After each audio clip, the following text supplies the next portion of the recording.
Hello SSC 26 batch একটি ক্লাসের মাধ্যমে ইংলিশ ফার্স্ট পেপার সম্পূর্ণ কমপ্লিট। ভাইয়া কি বললাম ভাইয়া, ইংলিশ ফার্স্ট পেপারের মধ্যে যা যা আছে ইচ এন্ড এভরিথিং একটি ক্লাসের মাধ্যমে আমি কমপ্লিট করে দিয়েছি ভাইয়া। মাত্র 15 ঘন্টা সময়, কত মাত্র 15 ঘন্টা সময়ের মধ্যে একদম ইংলিশ ফার্স্ট পেপারের এ টু জেড যা যা আছে সব কিছু আমি পড়াই দিছি ইনশাল্লাহ। ভাইয়া আমি যা কিছু পড়াই দিছি এবং যা কিছু তোমাকে সাজেশন দিয়ে দিছি আজকের এই ভিডিওতে, একদম তুমি যে ইংলিশ ফার্স্ট পেপার পরীক্ষা দিবা এর ভিতর থেকে একদম হুবহু কমন পাবা ইনশাল্লাহ, একদম হুবহু কমন পাবা।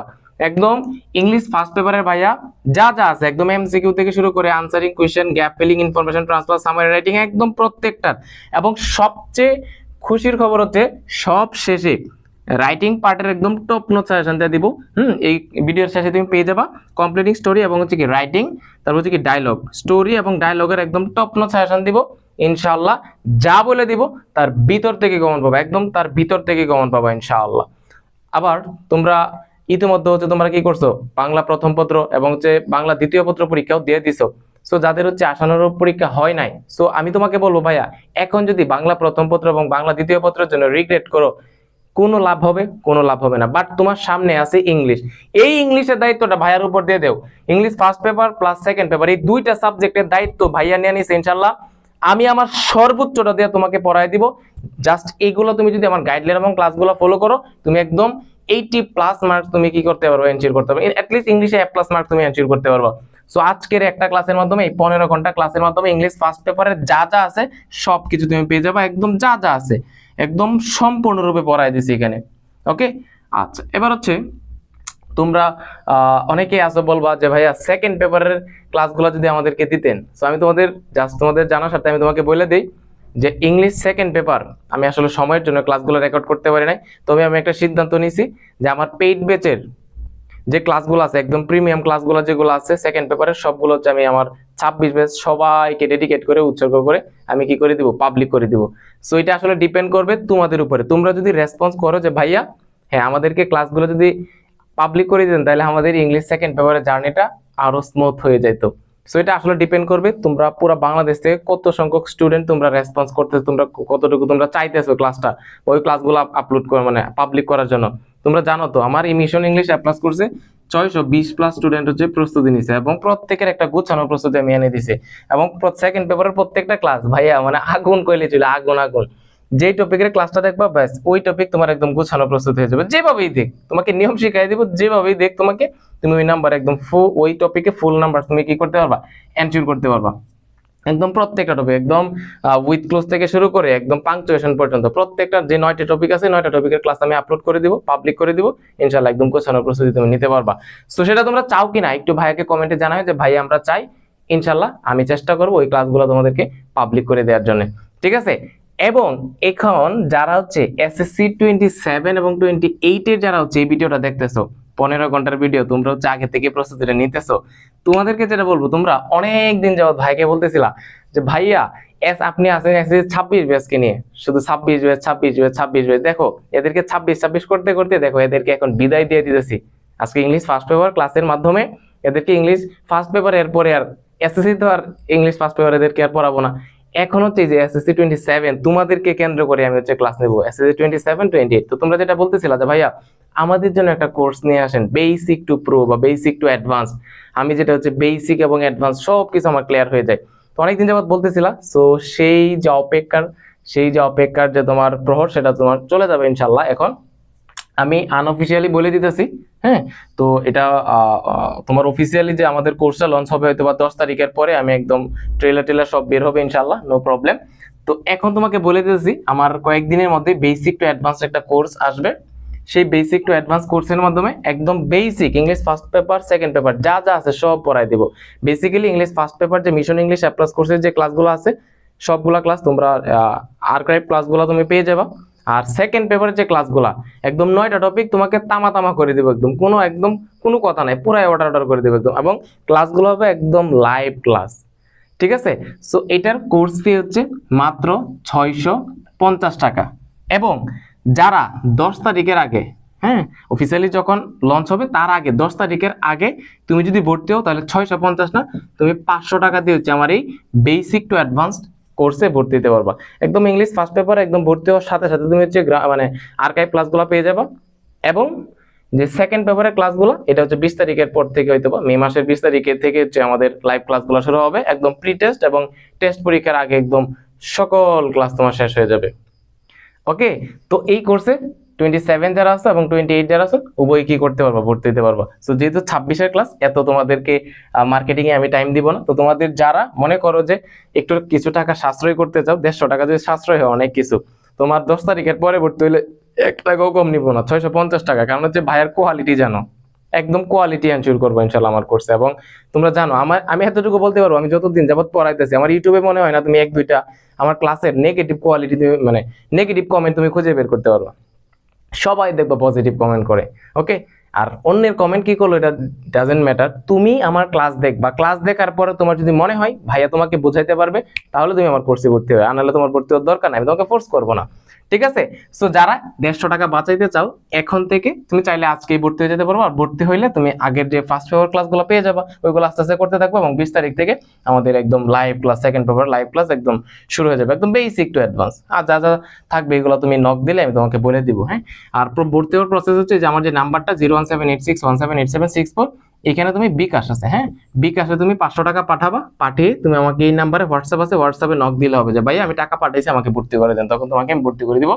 ওকে, সো এই কোর্স নিয়ে হচ্ছে আমি আর কোনো কথা বলবো না। আর 26 যারা আছে তারা হচ্ছে মাইন্ড করিও না, আমাদেরও তো জীবন চলে তাই না, একটু রুটি রোজগারের জন্য একটু মার্কেটিং করি। এত 15 ঘন্টা ক্লাস দিছে, আর তুমি যদি বল কি শুরু করছেন মিয়া, হ্যাঁ ক্লাসের নামে এখন মার্কেটিং শুরু করছেন কোর্সের, প্লিজ প্লিজ মন খারাপ করিও না।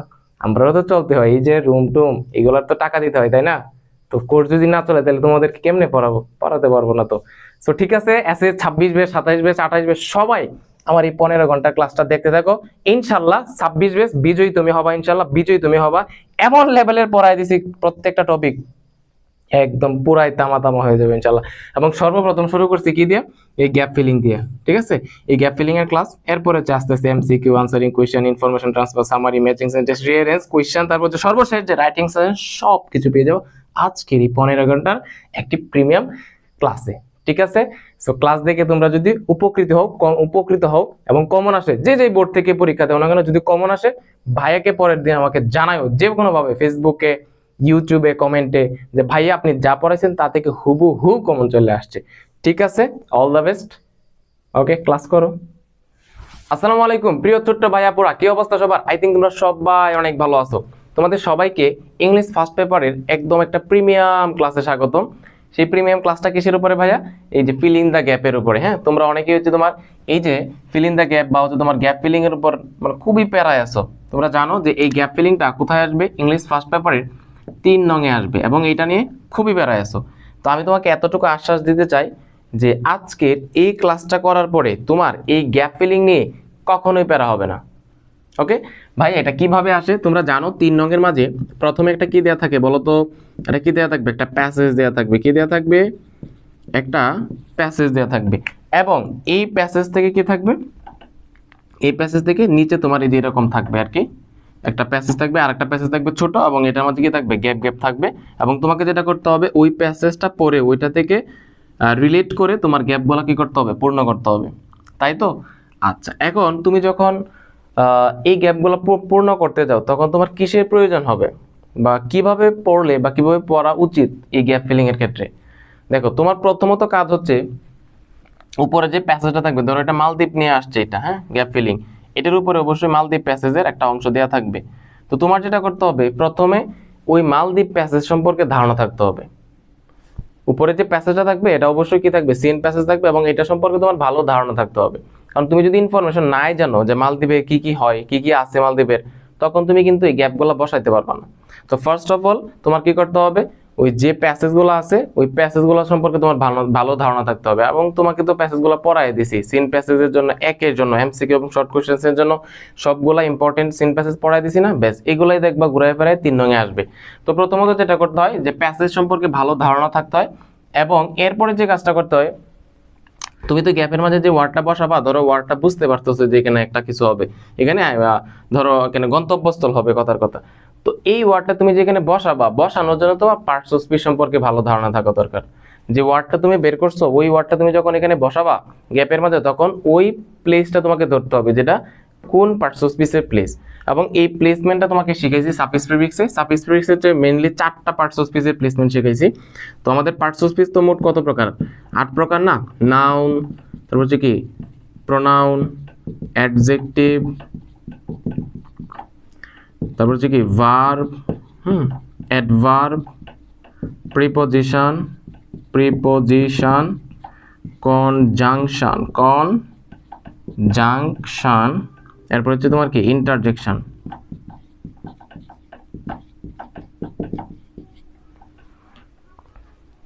ওকে, কি বললাম ভাইয়া? এই যে মোট 8টা parts of speech, noun, pronoun, adjective, verb, adverb, preposition, conjunction, interjection. এই পার্টস অফ স্পিচ গুলোর কি জানতে হবে ভাইয়া? তোমাকে পজিশন জানতে হবে। কি জানতে হবে? পজিশন, যে নাউন কোন কোন জায়গায় বসে, কোন প্লেসটা দেখলে তুমি বুঝবে এখানে নাউনের জায়গা। প্রোনাউন কোন কোন জায়গায় প্রোনাউন বসে, কোন কোন জায়গায় অ্যাডজেক্টিভ বসে, কোথায় ভার্ব বসে, কোথায় অ্যাডভার্ব বসে, কোথায় প্রিপোজিশন, কনজাংশন, ইন্টারজেকশন। ইন্টারজেকশন খুব বেশি একটা লাগে না বলতে পাবাই না। হ্যাঁ, তো তুমি মনে করো যে ইন্টারজেকশন তোমার দরকার নাই। তো মোট কয়টা আছে? 7টা। এই 7টা পার্টস অফ স্পিচে তোমাকে পজিশন জানতে হবে।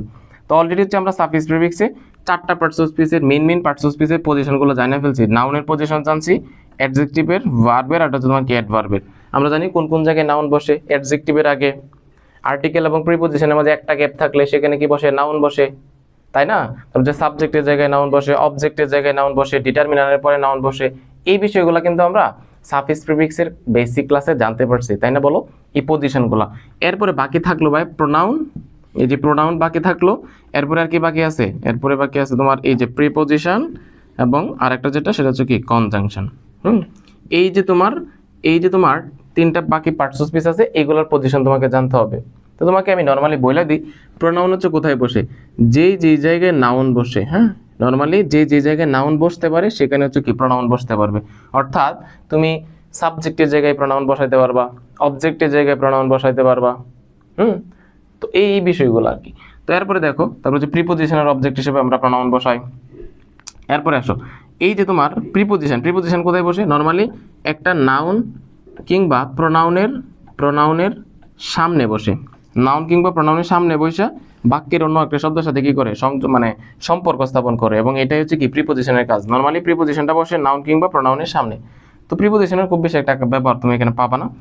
কনজাংশন, যেটা কনজাংশনের ব্যবহার পাবা, কনজাংশন হচ্ছে সবচেয়ে বেশি ইম্পর্টেন্ট। কনজাংশন হচ্ছে কি করি আমরা বলো তো ভাই? কনজাংশন দ্বারা 2টা পার্টস অফ স্পিচকে একসাথে করা হয়, 2টা ফ্রেজকে একসাথে করা হয়, 2টা ক্লজকে একসাথে করা হয়, কিংবা 2টা সেন্টেন্সকে কি করা একসাথে করা হয়। মানে জোড়া লাগানোর কাজকে করে কনজাংশন করে, অর্থাৎ ঘটকালি করে, তাই না বলো? যেটা আমরা বলি এই কনজাংশনকে আমরা কি বলি? ঘটক বলি। তো ওভারঅল এই যে 7টা পার্টস অফ স্পিচ, এই 7টা পার্টস অফ স্পিচে তুমি যদি পজিশনটা জানো, তাহলে তুমি তোমার মাথার মাঝে যে ওয়ার্ডটা আসবে বসানোর জন্য ওটা ইজিলি তুমি কি করতে পারো? বসাইতে পারো। ফার্স্ট টাইম তোমাকে বললাম, ধরো এই যে অ্যাট্রাকটিভ মানে কি? আকর্ষণ না? তো এটা হচ্ছে আমরা জানি অ্যাট্রাকটিভ মানে হচ্ছে একটা অ্যাডজেক্টিভ। কি? অ্যাডজেক্টিভ। তো দেখো অ্যাডজেক্টিভের পরে গ্যাপ দেয়া আছে, তার মানে এটা আমি শিওর যে এখানে কি বসবে? নাউন বসবে। কি? নাউন বসবে। এখন কোন নাউনটা বসবে? এটা প্যাসেজটা পড়লে উপরে যে প্যাসেজটা দেওয়া থাকবে ওই প্যাসেজটা পড়ে এই লাইনটা সবটা পড়লে তুমি ধরতে পারবে যে এখানে কোন নাউনটা হবে। ওকে, এবার আসো, যে দেখো হো আর ড্যাশ, আর মানে কি? একটা বিভার্ব না? বা বিভার্বগুলো হচ্ছে কি ভার্বের মতো কাজ করে? লিঙ্কিং ভার্বের মতো কাজ করে। এই আরটা হচ্ছে একটা কি? Linking verb. আমরা জানি লিঙ্কিং ভার্বের পরে কি বসে? লিঙ্কিং ভার্বের পরে কে বসে? অ্যাডজেক্টিভ বসে। কি বসে? লিঙ্কিং ভার্বের পরে কি বসে? অ্যাডজেক্টিভ বসে। এখন কোন অ্যাডজেক্টিভটা এখানে বসবে এটা তুমি প্যাসেজটা পড়লে বা এই যে অংশটা দেওয়া থাকবে এটা পড়লে বুঝবে যে এখানে এই অ্যাডজেক্টিভটা হবে। এবার আসো, দেখো এই যে ড্যাশ দ্য ড্যাশ কান্ট্রি। হ্যাঁ, sorry, the dash country. Country মানে কি? নাউন। কান্ট্রি মানে কি? নাউন। তো এইখানে নাউনের আগে যদি গ্যাপ আছে, আমরা জানি নাউনের আগে যদি গ্যাপ থাকে তখন সেই গ্যাপের মাঝে কে বসে? কে? অ্যাডজেক্টিভ বসে। কে বসে? অ্যাডজেক্টিভ বসে। বুঝছো? তাহলে কি বললাম? কান্ট্রি মানে দেশ, মানে একটা নাউন। তো নাউনের আগে যেহেতু গ্যাপ দেওয়া আছে, আমার কি বসাইতে হবে? অ্যাডজেক্টিভ। এবং দেখো এখানে কিন্তু দি আছে। দি মানে কি? আমরা জানি দির পরে যদি অ্যাডজেক্টিভ বসাই তখন ওই অ্যাডজেক্টিভের সুপারলেটিভ ফর্মে বসাইতে হয়। এই যে সেন্সগুলা, গ্রামারের সেন্সগুলা, এইগুলো তোমার ভিতরে যদি থাকে, তোমার মধ্যে যদি এই গ্রামার সেন্সগুলো থাকে, তোমার কাছে ফিল ইন দ্য গ্যাপ এটা একদম কি মনে হবে? পানি ওয়াটার মনে হবে। বুঝছো? আচ্ছা তাহলে দেখো এবার আসো, যেটা বললাম যে এই যে নাউনের আগে গ্যাপ আছে মানে অ্যাডজেক্টিভ বসবে, এবং যেহেতু দি আছে এখানে দির পরে অ্যাডজেক্টিভের কোন ফর্ম বসে? সুপারলেটিভ ফর্ম বসে। আমি যে অ্যাডজেক্টিভটাই চুজ করব সেটাকে সুপারলেটিভ ফর্মে বসাবো। আচ্ছা এবার আসো, it has been dash that. দেখো এই যে এটা জায়গাটা, এটা কি দেখো তো, এটা কি ভার্বের জায়গা না? এই যে হ্যাজ বিন এরপর কি ভার্বের জায়গা, এবং হচ্ছে যে ভার্বটা নিব এই ভার্বটা কি করতে হবে? প্যাসিভ ফর্মে বসাইতে হবে। এটা তুমি প্যাসেজটা পড়লে বুঝবা, এটা কনটেক্সটটা দেখে বুঝতে পারবা যে কেন এটাকে প্যাসিভ করতে হবে। এবার আমরা যদি দেখি এই যে দেখো ট্রু হ্যাজ বিন, এই যে হ্যাজ বিনের পর এখানে কি বসবে? একটা ভার্ব বসবে।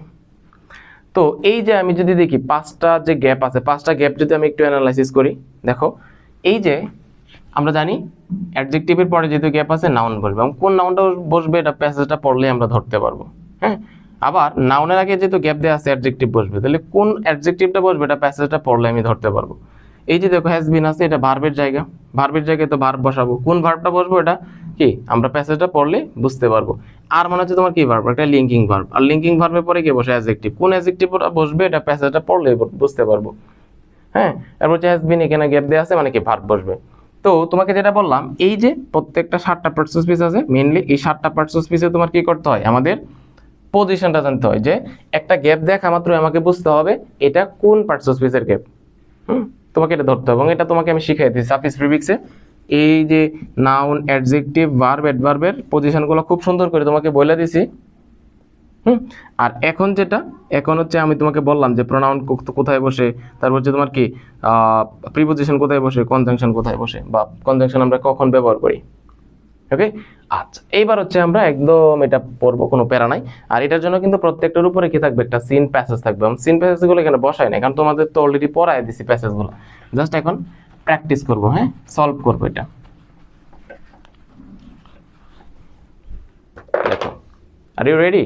ওকে, দেখো the Maldives has pleasant weather throughout the year. Maldwip যে রাষ্ট্রটা, সেই মালদ্বীপের একটা কি আছে? প্লেজেন্ট ওয়েদার আছে। প্লেজেন্ট মানে কি?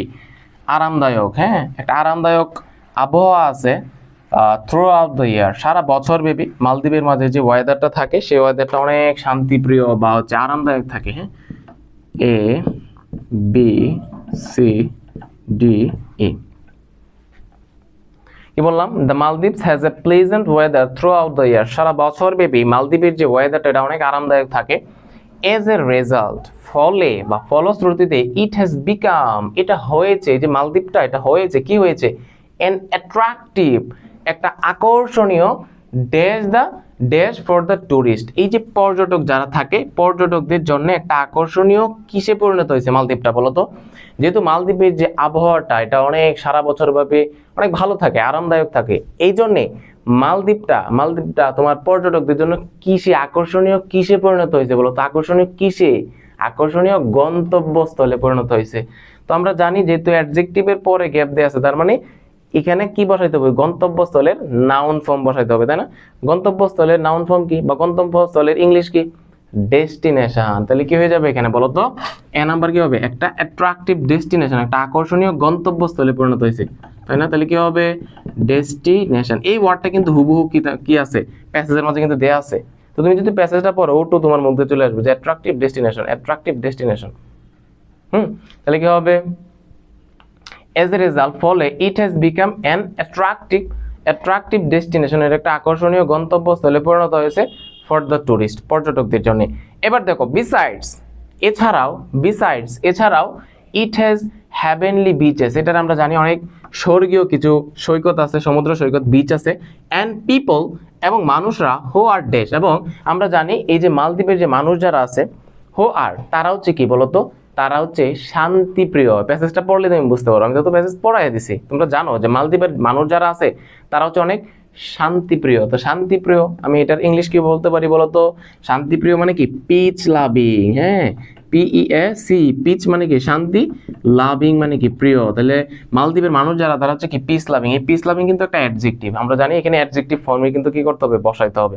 পিস লাভিং মানে কি? শান্তিপ্রিয়।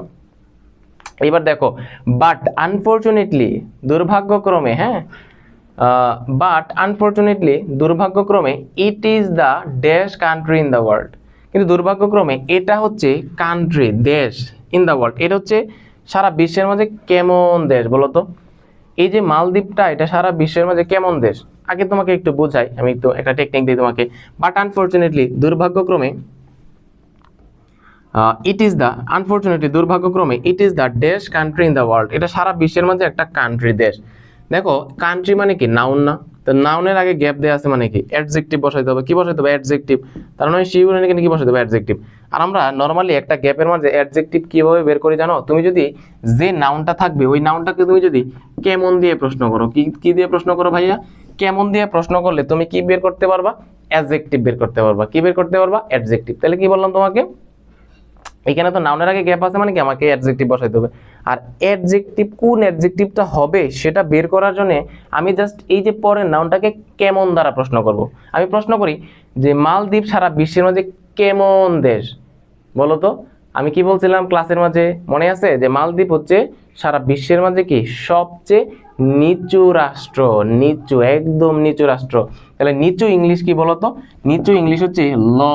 লো মানে কি?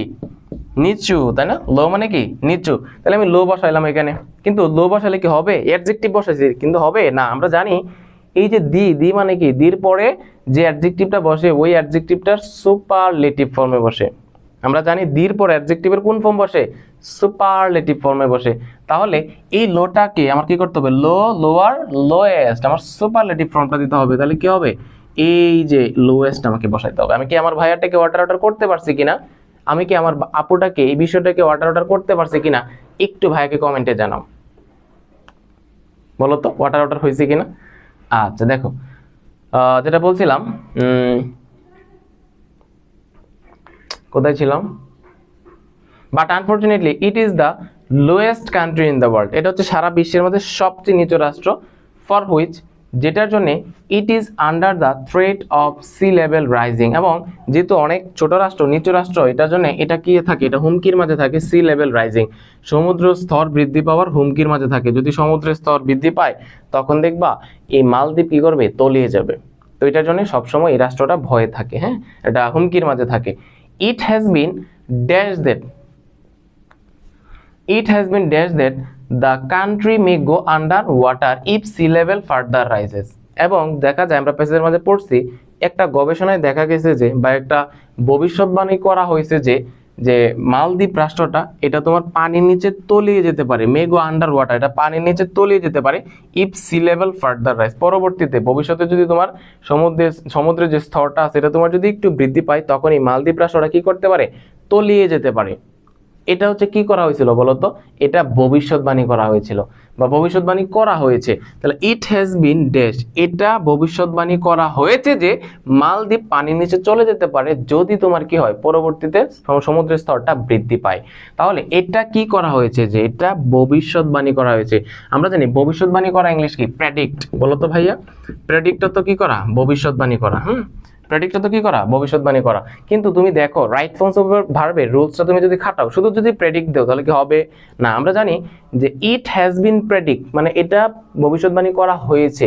তাহলে এটা তো আর কি করতে পারে না? ভবিষ্যৎবাণী করতে পারে না, তাই না? গবেষকরা কি করছে? ভবিষ্যৎবাণী করছে। রিসার্চাররা কি করছে? ভবিষ্যৎবাণী করছে। তো এটা তো আর ভবিষ্যৎবাণী করতে পারে না, এটাকে ভবিষ্যৎবাণী করা হয়েছে। প্যাসিভ মোডে আছে। আর প্যাসিভ মোডে থাকলে যে ভার্বটা আমরা চুজ করি সেই ভার্বটার কি করতে হয়? V3 ফর্ম ইউজ করতে হয়, রাইট? তাহলে এখানে কি করব বলো তো? এখানে কি হবে? যে প্রেডিক্ট থেকে প্রেডিক্টেড হয়ে যাবে। কি হয়ে যাবে ভাইয়া বলো? প্রেডিক্টেড হয়ে যাবে। বুঝছো কিনা? বলা হচ্ছে যে ইনডিড, প্রকৃতপক্ষে, দ্যাট ইজ প্রেডিকশন, এই যে ভবিষ্যৎবাণীটা, ইজ সামহাট মানে কিছুটা, ট্রু, সত্য হয়েছে, has been dash by the tsunami of 2004, 2004 সালের যে সুনামি হয়েছিল সেই সুনামির হওয়ার ফলে এই যে পূর্বাভাসটা দেওয়া হয়েছিল সেই পূর্বাভাসটা কি হয়েছে? কিছুটা সত্য হয়েছে। তো যেই পূর্বাভাসটা দেওয়া হয়েছে বা যেই ভবিষ্যৎবাণীটা করা হয়েছে সেটা কিছুটা কি হয়েছে? সত্য হয়েছে এই 2004 সালে সুনামি হওয়ার ক্ষেত্রে। তাহলে দেখো যে পূর্বাভাস দেওয়া বা ভবিষ্যৎবাণী করা, এটার ইংলিশ হচ্ছে আমরা জানি প্রেডিক্ট। প্রেডিক্ট মানে কি করা? ভবিষ্যৎবাণী করা, তাই না? অথবা আমরা একটা এটার সিনোনিম আছে FORE ফোরকাস্ট মানে কি করা, ভবিষ্যৎবাণী করা। তো তুমি চাইলে এখানে ফোরকাস্ট নিলে ফোরকাস্টেড দিবা, যেহেতু প্যাসিভ ফর্মে আছে, তুমি ফোরকাস্টেড দিলেও কারেক্ট। আবার তুমি যদি প্রেডিক্ট, একবার তোমরা এখানে ইউজ করছি প্রেডিক্টেড, তুমি যদি আবার এখানে প্রেডিক্টেডও বসাও তাহলে কি হবে না, ভুল হবে না। তো আমরা স্যারকে বোঝাবো যে আমাদের ব্রেনের মাঝে একটা ওয়ার্ডের অনেকগুলো কেসে সিনোনিমাস ওয়ার্ড আমাদের ব্রেনের মাঝে আছে। তোমার ব্রেনের মাঝে যদি থাকে তখন তুমি ফোরকাস্টেড দিও, কি দিবা, ফোরকাস্টেড মানে পূর্বাভাস দেওয়া বা ভবিষ্যৎবাণী করা। আবার তুমি যদি এখানে প্রেডিক্টেডও দাও তাহলে কি হবে না, ভুল হবে না। বুঝাইতে পারলাম? আচ্ছা, এইভাবে আমরা অনেকগুলা প্র্যাকটিস করবো, প্রায় মনে 14-15টার মতো আছে টপ নচ, এগুলো প্র্যাকটিস করাই দিতেছি ইনশাল্লাহ। আমি আশা করি এর ভিতর থেকে কমন আসার চান্স আছে। আর যদি কমন নাও আসে তুমি দিতে পারবা ইনশাল্লাহ, বানায় যদি দে, নতুন যদি দে, কোনো প্যারা নাই, তুমি তোমার উপস্থিত জ্ঞান দিয়ে তুমি সেটা সলভ করতে পারবো। আর এমনভাবে সলভ করাই দিতেছি ভেঙে ভেঙে, তখন তোমার দেখবা সকল যে রুলস বা যা কিছু সব তোমার ব্রেনের মধ্যে চলে আসবে। এরপরে আসো, এটা হচ্ছে তোমার চাইল্ডহুড অ্যাক্টিভিটি যেটা আছে, ট্র্যাডিশনাল চাইল্ডহুড, ওইটা থেকে একটা আনসিন কি গ্যাপ ফিলিং আর কি, হ্যাঁ, গ্যাপ ফিলিং। তো দেখো, a recent survey reported A dash in certain childhood activities such as outdoor play. এর রিসেন্ট সার্ভে, একটা সম্প্রতি যে একটা তোমার জরিপে দেখা গেছে, রিপোর্ট করা হয়েছে যে a dash in certain childhood activities such as outdoor play, আমাদের যে তোমার কিছু শৈশবের যে তোমার বিনোদনগুলো আছে বা তোমার অবসর যে কর্মকাণ্ডগুলো আছে, অ্যাক্টিভিটিসগুলো আছে, কাজগুলো আছে, সেগুলা বিশেষ করে হচ্ছে আউটডোর প্লে, বাহিরের যে খেলাধুলা করা, এটা তোমার কি হয়ে গেছে, একটু কমে গেছে। আমরা ওই প্যাসেজটা পড়লে বুঝবো যে আমাদের যে বাহিরের যে তোমার অভিজ্ঞতাগুলা, বাহিরের যে চাইল্ডহুড অ্যাক্টিভিটিসগুলা, হ্যাঁ, বা তোমার পাস টাইমসগুলা যেগুলো আছে, সেগুলা অনেকাংশে কি হয়ে গেছে, হ্রাস পাইতেছে বা কমে গেছে। তাহলে তুমি বলতে পারো a recent survey reported a dash, এটা রিপোর্ট করা হয়েছে, কি রিপোর্ট করা হয়েছে, যে হ্রাস পাইতেছে, হ্রাস পেয়েছে কোনগুলা, আমাদের চাইল্ডহুড অ্যাক্টিভিটিসগুলা। ওকে, তাহলে তুমি হ্রাস পাওয়া ইংলিশ কি বলো তো, হ্রাস পাওয়া ইংলিশ হচ্ছে কি, ডিক্লাইন। কিন্তু তুমি তো আমাকে বলবা, তুমি আমাকে কি বলবা যে স্যার ডিক্লাইন যদি এখানে দেই তাহলে কি হবে, এটা ভুল হবে না, কারণ ডিক্লাইন তো হলো ভার্ব, ডিক্লাইনও তো কি পাওয়া, হ্রাস পাওয়া। বাট আমি তো এখানে ভার্ব দিতে পারবো না, আমি কি এখানে ভার্ব দিতে পারবো, ডি ইজ ডিক্লাইন, ডিক্লাইন মানে কি পাওয়া, হ্রাস পাওয়া। আমি তো এখানে ভার্ব দিতে পারবো না, কেন, কারণ হচ্ছে আপনি শিখাইছেন যে এ মানে একটা আর্টিকেল, ইন মানে কি প্রিপজিশন, তাহলে আর্টিকেল আর প্রিপজিশনের মাঝে কে বসে, নাউন বসে, কিন্তু ডিক্লাইন তো হচ্ছে ভার্ব, তাহলে আপনি কেন এখানে ভার্ব বসাইতেছেন, এটা তো হবে না, হবে কি, হবে না। তো যে এ ডিক্লাইন ইন, এটা কেমনে হয়, কারণ আর্টিকেল প্রিপজিশনের মাঝে তো ভার্ব বসে না, অলওয়েজ কি বসে, নাউন বসে। তো তোমার জানার স্বার্থে আমি তোমাকে বলে দিলাম যে ডিক্লাইন যে ওয়ার্ডটা আছে এটা ভার্ব হিসাবেও বসে, আবার নাউন হিসাবেও বসে। তুমি যদি ভার্বের জায়গায় বসাও তখন সেটা ভার্ব হিসাবে কাজ করবে, মানে হ্রাস পাওয়া অর্থ প্রকাশ করবে। আবার তুমি যদি নাউনের জায়গায় বসাও, বসাইতে পারবা, তখন এটার অর্থ হয় হ্রাস, কম, এরকম বোঝায়, তখন এটার ভার্বের মতো কাজ করে না। তাহলে আমরা কি বললাম যে ভাইয়া, যে ডিক্লাইন মানে এটা ভার্ব হিসেবে বসতে পারে, আবার নাউন হিসেবে বসতে পারে। আমি যে এখানে ডিক্লাইনটা ব্যবহার করব, এটা হচ্ছে নাউন হিসেবে বসবে। হ্যাঁ, তাহলে রিসেন্ট সার্ভে রিপোর্টেড এ ডিক্লাইন, একটা হ্রাস পাইছে ইন সার্টেন চাইল্ডহুড অ্যাক্টিভিটিস, কিছু নিশ্চিত কিছু শৈশবের যে অ্যাক্টিভিটিসগুলো আছে সেগুলো তোমার হ্রাস পাইছে, সাচ এজ যেমন আউটডোর প্লে, যে বাইরের যে খেলাধুলা করা, এটা তোমার কমে গেছে বা হ্রাস পাইছে। ইট ফাউন্ড দ্যাট, এটা পাওয়া গেছে যে dash adults remembered fewer outdoor experience than older ones, বলতেছে ড্যাশ অ্যাডাল্টস, এই যে প্রাপ্তবয়স্ক যারা আছে তারা স্মরণ করতে পারে ফিউয়ার আউটডোর এক্সপিরিয়েন্স, বাহিরের যে অভিজ্ঞতাগুলো আছে এগুলো হচ্ছে কম কি করতে পারে, স্মরণ করতে পারে, দেন ওল্ডার ওয়ান্স, যাদের বয়স হচ্ছে বৃদ্ধ বা যাদের বয়স একটু বেশি তাদের চেয়ে, যারা হচ্ছে সবে মাত্র বা কয়েকদিন হয়েছে তোমার প্রাপ্তবয়স্ক হয়েছে, এরা হচ্ছে বাহিরের যে অভিজ্ঞতাগুলো তারা কম স্মরণ করতে পারে। তাহলে বলো ইট ফাউন্ড দ্যাট ড্যাশ অ্যাডাল্টস, এটা কিন্তু প্যাসেজের মধ্যে হুবহু দেয়া আছে যে কেমন অ্যাডাল্টস, প্রাপ্তবয়স্ক, যুবক, হ্যাঁ, ইয়াং অ্যাডাল্টস, এটা এই ওয়ার্ডটা হুবহু তোমার কি আছে প্যাসেজের মধ্যে দেয়া আছে, কিন্তু ইয়াং অ্যাডাল্টস মানে কয়েকদিন হয়েছে তোমার কি হয়েছে, প্রাপ্তবয়স্ক হয়েছে। হ্যাঁ, তাহলে কি হবে, ইয়াং অ্যাডাল্টস। হ্যাঁ, তাহলে কি হবে, ইট ফাউন্ড দ্যাট, এটা দেখা গেছে যে ইয়াং অ্যাডাল্ট, তোমার যে সবেমাত্র যে যুবক যে প্রাপ্তবয়স্ক আছে তারা স্মরণ করতে পারে ফিউয়ার, কম, কাদের চেয়ে, আউটডোর এক্সপিরিয়েন্স দেন ওল্ড ওয়ান্স, যাদের একটু বয়স বেশি তাদের চেয়ে সবেমাত্র যারা হচ্ছে যুবক প্রাপ্তবয়স্ক হয়েছে তারা হচ্ছে কম কি করতে পারে, আউটডোর এক্সপিরিয়েন্সগুলো কম স্মরণ করতে পারে। এরপরে দেখো, this dash was specially noticeable between those under 34 and those over 55, এই যে তোমার এই যে যুবক, প্রাপ্তবয়স্ক যুবক এবং বৃদ্ধ বা বয়স্ক যারা আছে তাদের মাঝে তোমার এই যে পার্থক্যটা, এই যে তোমার পার্থক্যটা, এটা এটা বিশেষ করে তোমার লক্ষণীয় যে বিটুইন দোজ আন্ডার 34 যাদের বয়স হচ্ছে 34 বছরের নিচে এবং দোজ ওভার 55 যাদের বয়স 34 বছরের নিচে এবং যাদের বয়স 55 বছরের উপরে, এই যে তোমার দুইটা বয়সের যে ব্যক্তি আছে, মানুষ আছে, তাদের মাঝে সবচেয়ে বেশি এই পার্থক্যটা কি হয়েছে, দৃশ্যমান হয়েছে। হ্যাঁ, তাহলে দেখো আমরা কি বলতে পারি, এই যে দিস ডেজ, এই যে তোমার কি যে পার্থক্যটা, এই যে পার্থক্য ইংলিশ কি বলো, পার্থক্য ইংলিশ হচ্ছে কি ডিফারেন্স, কি ডিফারেন্স। হ্যাঁ, ডিফারেন্স। ভাইয়া এখানে নাউন কেন ব্যবহার করছেন, তুমি জানো যে দিস মানে হচ্ছে একটা কি পজিটিভ, আর পজিটিভ গুলা মানে কি একটা ডিটারমিনার, আর ডিটারমিনারের পরে কে বসে, নাউন বসে, এই জন্য কি বসাইলাম, ডিফারেন্স বসাইলাম। হ্যাঁ, আর এই ডিফারেন্সের অ্যাডজেক্টিভ ফর্ম কি ডিফারেন্ট, আমি ডিফারেন্ট কি বসাইবো না, কারণ দিস হচ্ছে একটা ডিটারমিনার, আর ডিটারমিনারের পরে কে বসে, noun. This difference was specially noticeable between those under 34 and those over 55।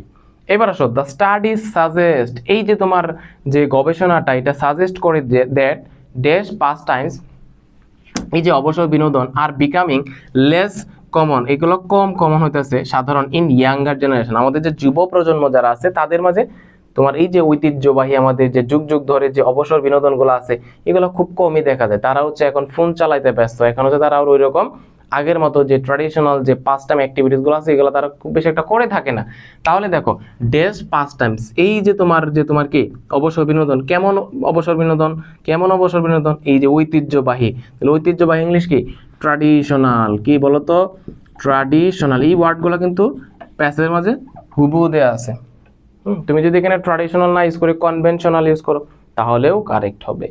এবার আসো, many people still believe that, অনেক মানুষ এখন বিশ্বাস করে যে, এখনো বিশ্বাস করে যে dash experiences are important for children, কেমন বা কোন অভিজ্ঞতা, এই যে এক্সপিরিয়েন্স মানে কি, এটা একটা নাউন, এক্সপিরিয়েন্স মানে কি নাউন, আর নাউনের আগে গ্যাপ দিয়েছে মানে কি, মানে অ্যাডজেক্টিভ বসাইতে হবো, আর অ্যাডজেক্টিভ বসানোর ওয়ে কি, আমি জাস্ট এই নাউনটাকে কি দিয়ে প্রশ্ন করব, কেমন দিয়ে প্রশ্ন করব। তাহলে বলো অনেকে এখনো বিশ্বাস করে যে dash experiences are important for children, কেমন অভিজ্ঞতা শিশুদের জন্য গুরুত্বপূর্ণ, কেমন অভিজ্ঞতা, বাহিরের অভিজ্ঞতা, বাহ্যিক অভিজ্ঞতা, প্রকৃতির সাথে তোমার কি সান্নিধ্য আসা। তাহলে এই যে বাহিরের অভিজ্ঞতা, বাহিরের ইংলিশ কি, বাহিরের ইংলিশ কি সেটা বের করলে হয়ে যাবে, বাহিরের ইংলিশ হচ্ছে আউটডোর। হ্যাঁ, আর ভিতরের ইংলিশ কি ইনডোর। ওকে, তাহলে কি হবে, outdoor experiences are important for children. অনেকে এখনো স্টিল বিলিভ করে যে বাইরের যে এক্সপিরিয়েন্সগুলো আছে এগুলো শিশুদের জন্য অনেক অনেক গুরুত্বপূর্ণ, আউটডোর এক্সপিরিয়েন্সেস। তাহলে তুমি দেখছো কিভাবে অ্যাডজেক্টিভ খুঁজে বের করবা, নাউনের আগে গ্যাপ দেওয়া আছে মানে অ্যাডজেক্টিভ বসবে, আর কোন অ্যাডজেক্টিভটা বসাবো, এটা নাউনটাকে আমি জাস্ট কেমন দ্বারা প্রশ্ন করবো, কেমন এক্সপিরিয়েন্স, আউটডোর এক্সপিরিয়েন্স। কি অর্ডার হয়েছে? ওকে, অর্ডার যদি হয়ে থাকে একটু ভাইকে কমেন্টে জানাও যে ভাইয়া পুরাই অর্ডার। এইবার 3 নাম্বার যেটা আছে এয়ার পলিউশন, পলিউশন রিলেটেড যেগুলো আছে সবগুলো হচ্ছে তোমার 3 নং-এর জন্য অনেক গুরুত্বপূর্ণ, কারণ এখানে ছোট ছোট প্যাসেজ থাকে, বেশ এটা তোমার 3 নং-এ আসার মতো উপযোগী আর কি। ছোট যে প্যাসেজগুলো আছে সবগুলো হচ্ছে 3 নং-এর জন্য আসার জন্য উপযোগী। দেখো, air pollution dash the OS in which the air is polluted, এই যে বায়ু দূষণ, এই বায়ু দূষণ মানে হচ্ছে দ্য ওয়েস, যেই পদ্ধতিতে the air is polluted, air pollution মানে হচ্ছে যেই পদ্ধতিতে বাতাসটা কি হয়ে থাকে, দূষিত হয়ে থাকে।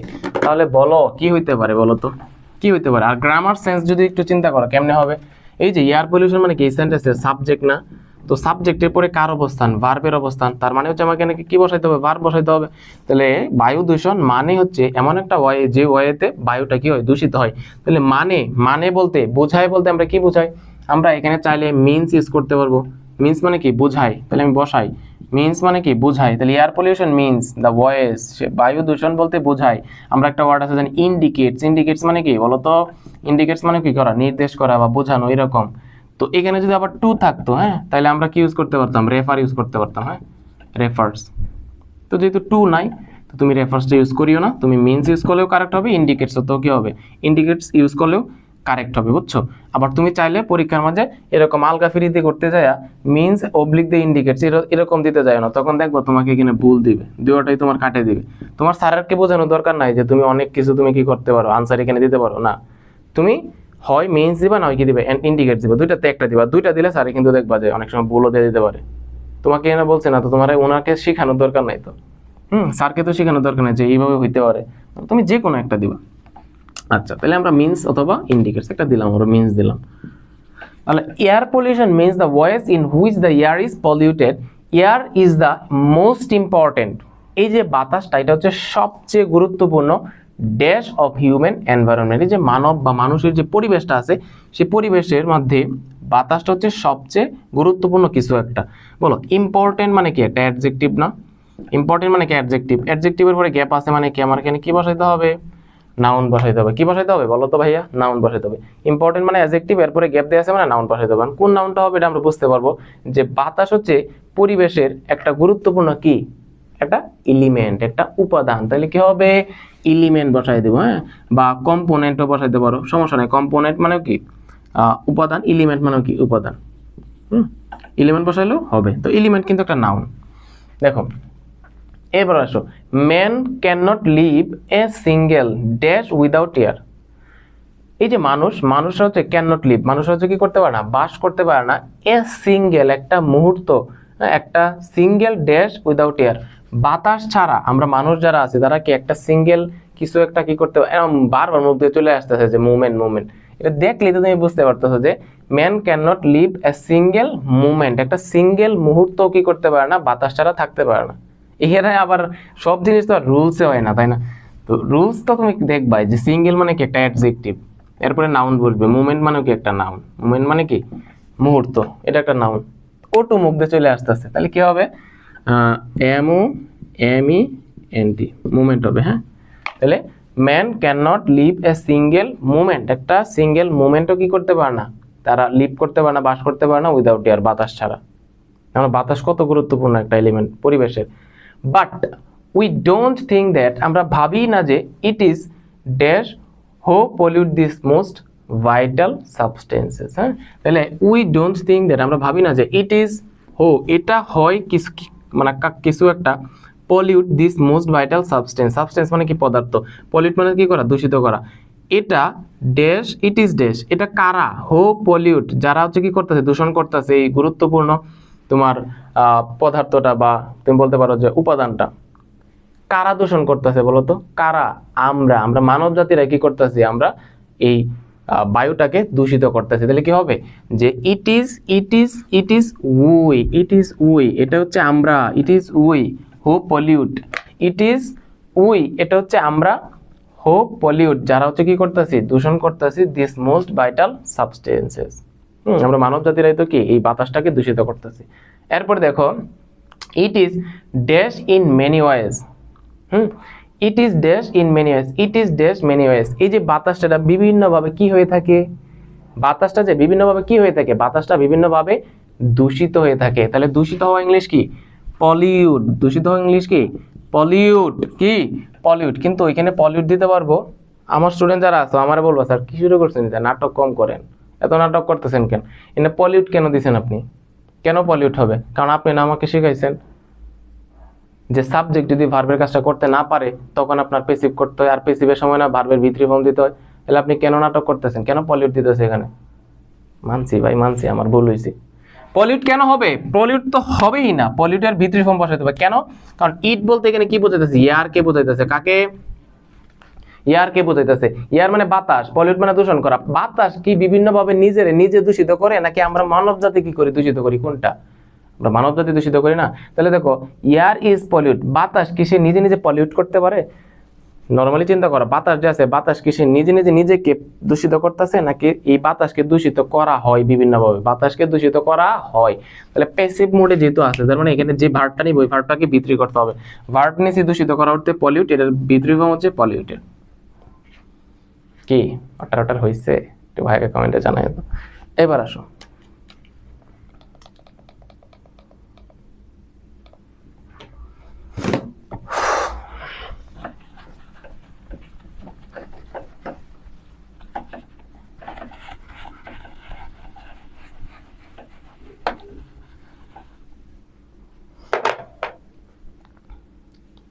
ওকে। আচ্ছা এবার দেখো, humans are dash for the increasing amount of green house gases. এই যে মানব জাতি হচ্ছে আর ড্যাশ, মানব জাতি হচ্ছে কিছু একটা for the increasing amount of green house gas and it's effects on the dash. এই যে increasing amount of green house gas, এই যে আমাদের এনভায়রনমেন্টের মধ্যে গ্রিন হাউস গ্যাস যেটা আছে এটার পরিমাণটা যে বৃদ্ধি পাইতেছে, এই বৃদ্ধি পাওয়ার পিছনে মানবজাতি কি, মানবজাতি হচ্ছে দায়ী। এটা হিউম্যান ক্যান নিদার চেঞ্জ আছে না, ওটা থেকে আসছে এই 3 নংটা। তো তোমরা এটা তো অবশ্যই উপরে কি থাকবে, ওই প্যাসেজটা দেওয়া থাকবে, তো আমরা তো অলরেডি পড়ছি। তো জাস্ট এখন সলভ করবো এটা। তো আমরা মানবজাতি হিউম্যানস মানবজাতি আর ড্যাশ, মানবজাতির হচ্ছে কি, মানবজাতির হচ্ছে দায়ী। বলো কি দায়ী, দায়ী ইংলিশ কি, দায়ী ইংলিশ হচ্ছে রেসপন্সিবল। ভাইয়া আপনি কেন এখানে অ্যাডজেক্টিভ ব্যবহার করলেন? কারণ তুমি জানো আর মানে হচ্ছে তো তোমার কি একটা বি ভার্ব বা লিঙ্কিং ভার্ব, আর লিঙ্কিং ভার্বের পরে কে বসে, অ্যাডজেক্টিভ বসে। তাহলে আমি জানি যে মানবজাতি হচ্ছে কি, মানবজাতি হচ্ছে দায়ী। দায়ী ইংলিশ কি, রেসপন্সিবল। বুঝাইতে পারলাম? বলো তো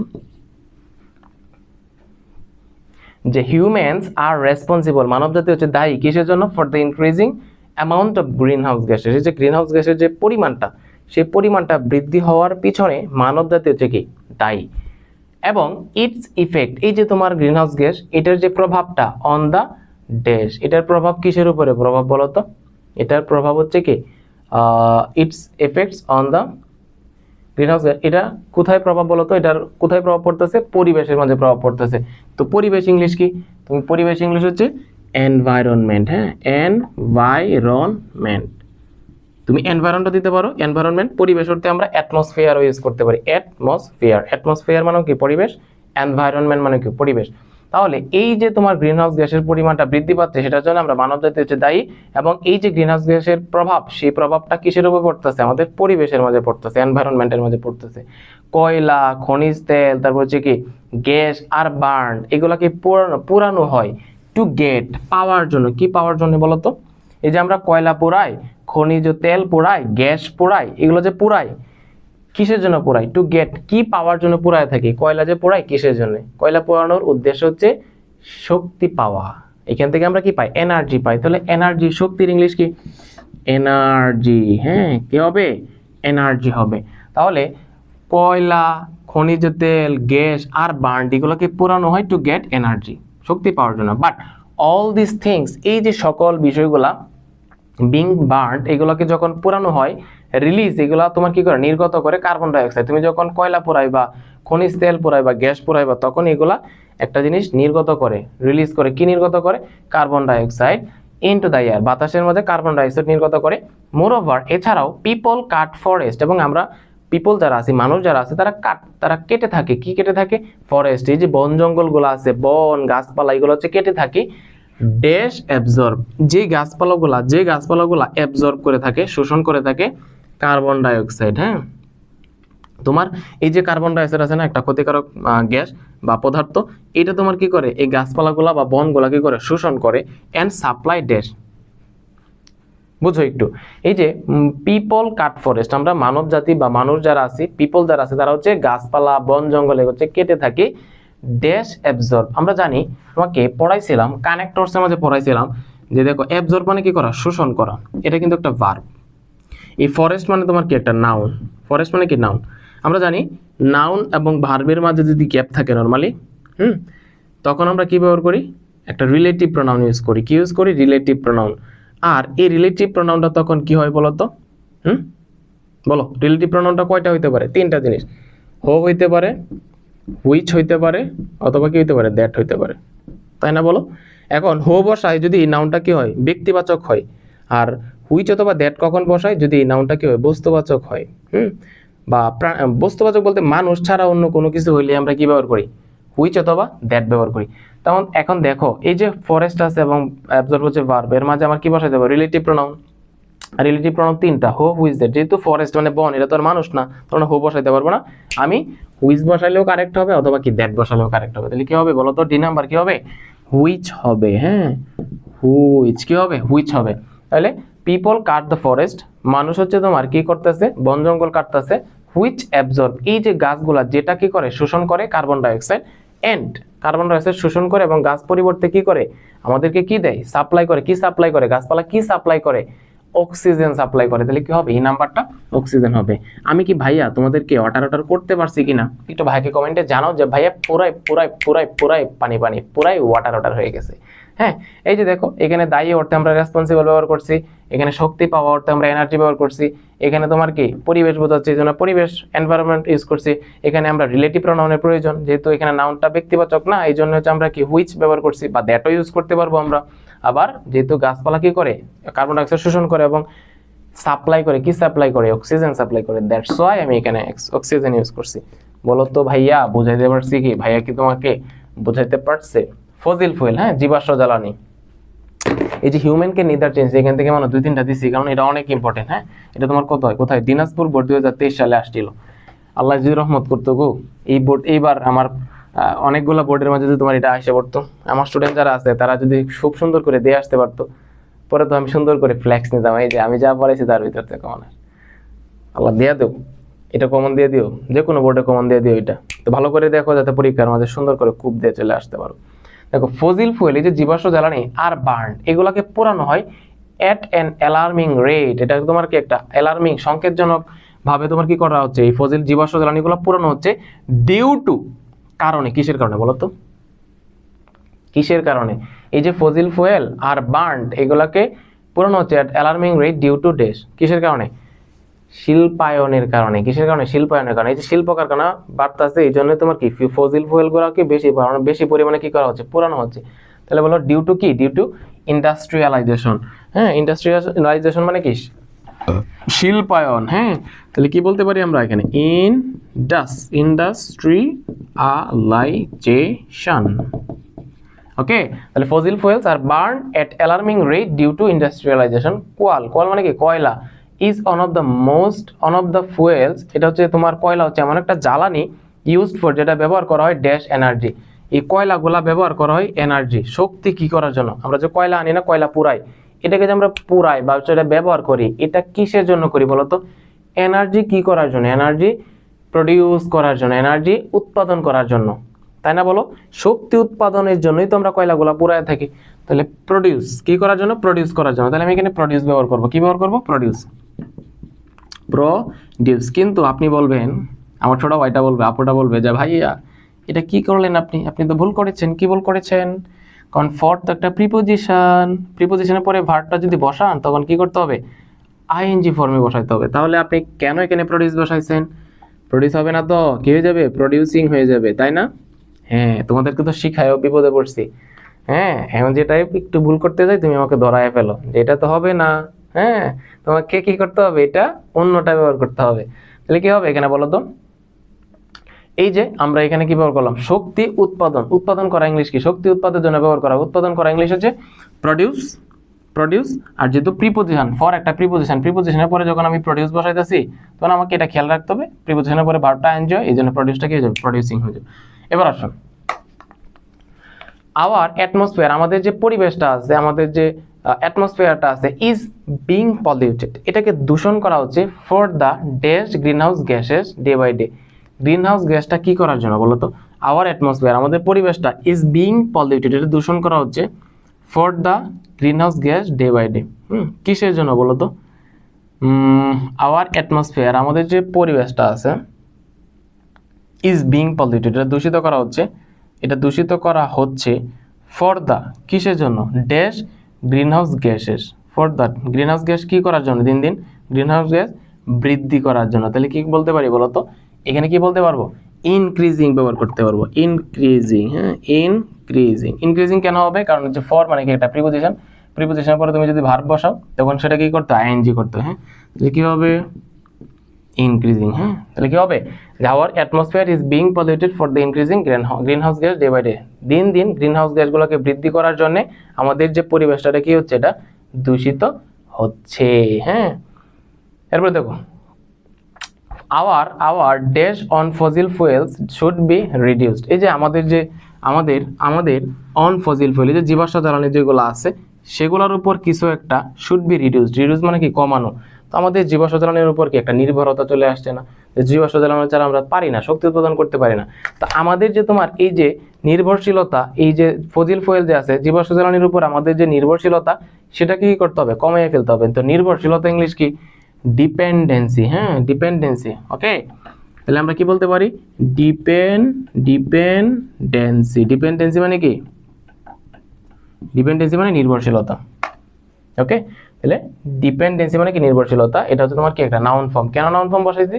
কারণ আওয়ার হচ্ছে তোমার কি একটা পজেসিভ, আর পজেসিভ গুলো হচ্ছে একটা ডিটারমিনার, আর ডিটারমিনারের পরে কে বসে? নাউন বসে। এই জন্য ডিপেন্ডেন্ট মানে হচ্ছে নির্ভরশীল, এটা একটা অ্যাডজেক্টিভ। এর নাউন ফর্ম হচ্ছে ডিপেন্ডেন্সি, হ্যাঁ, বা ডিপেন্ডেন্স ইউজ করে, ডিপেন্ডেন্স হয় না, ডিপেন্ডেন্সি। তাহলে our dependency on fossil fuels should be reduced. এরপরে এসো, we should not destroy our dash which play a vital role to produce oxygen. আমাদের উচিত না ধ্বংস করা। কি ধ্বংস করা? আবার কোন জিনিসটাকে ধ্বংস করা উচিত না? যেটা হচ্ছে অক্সিজেন প্রডিউস করার জন্য গুরুত্বপূর্ণ ভূমিকা পালন করে। আমাদের কোন জিনিসটাকে মানে ধ্বংস করা উচিত না? কোন জিনিসটা যেটা আবার অক্সিজেন উৎপাদন করে অক্সিজেন উৎপাদন করে কোনটা? এই যে ফরেস্ট গুলা। তাহলে কি হবে?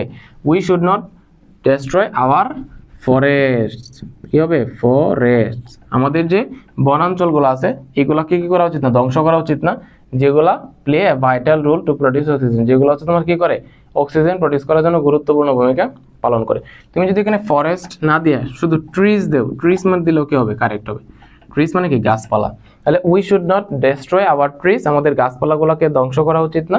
Which play a vital role to produce oxygen, বা ফরেস্ট দিলেও কারেক্ট।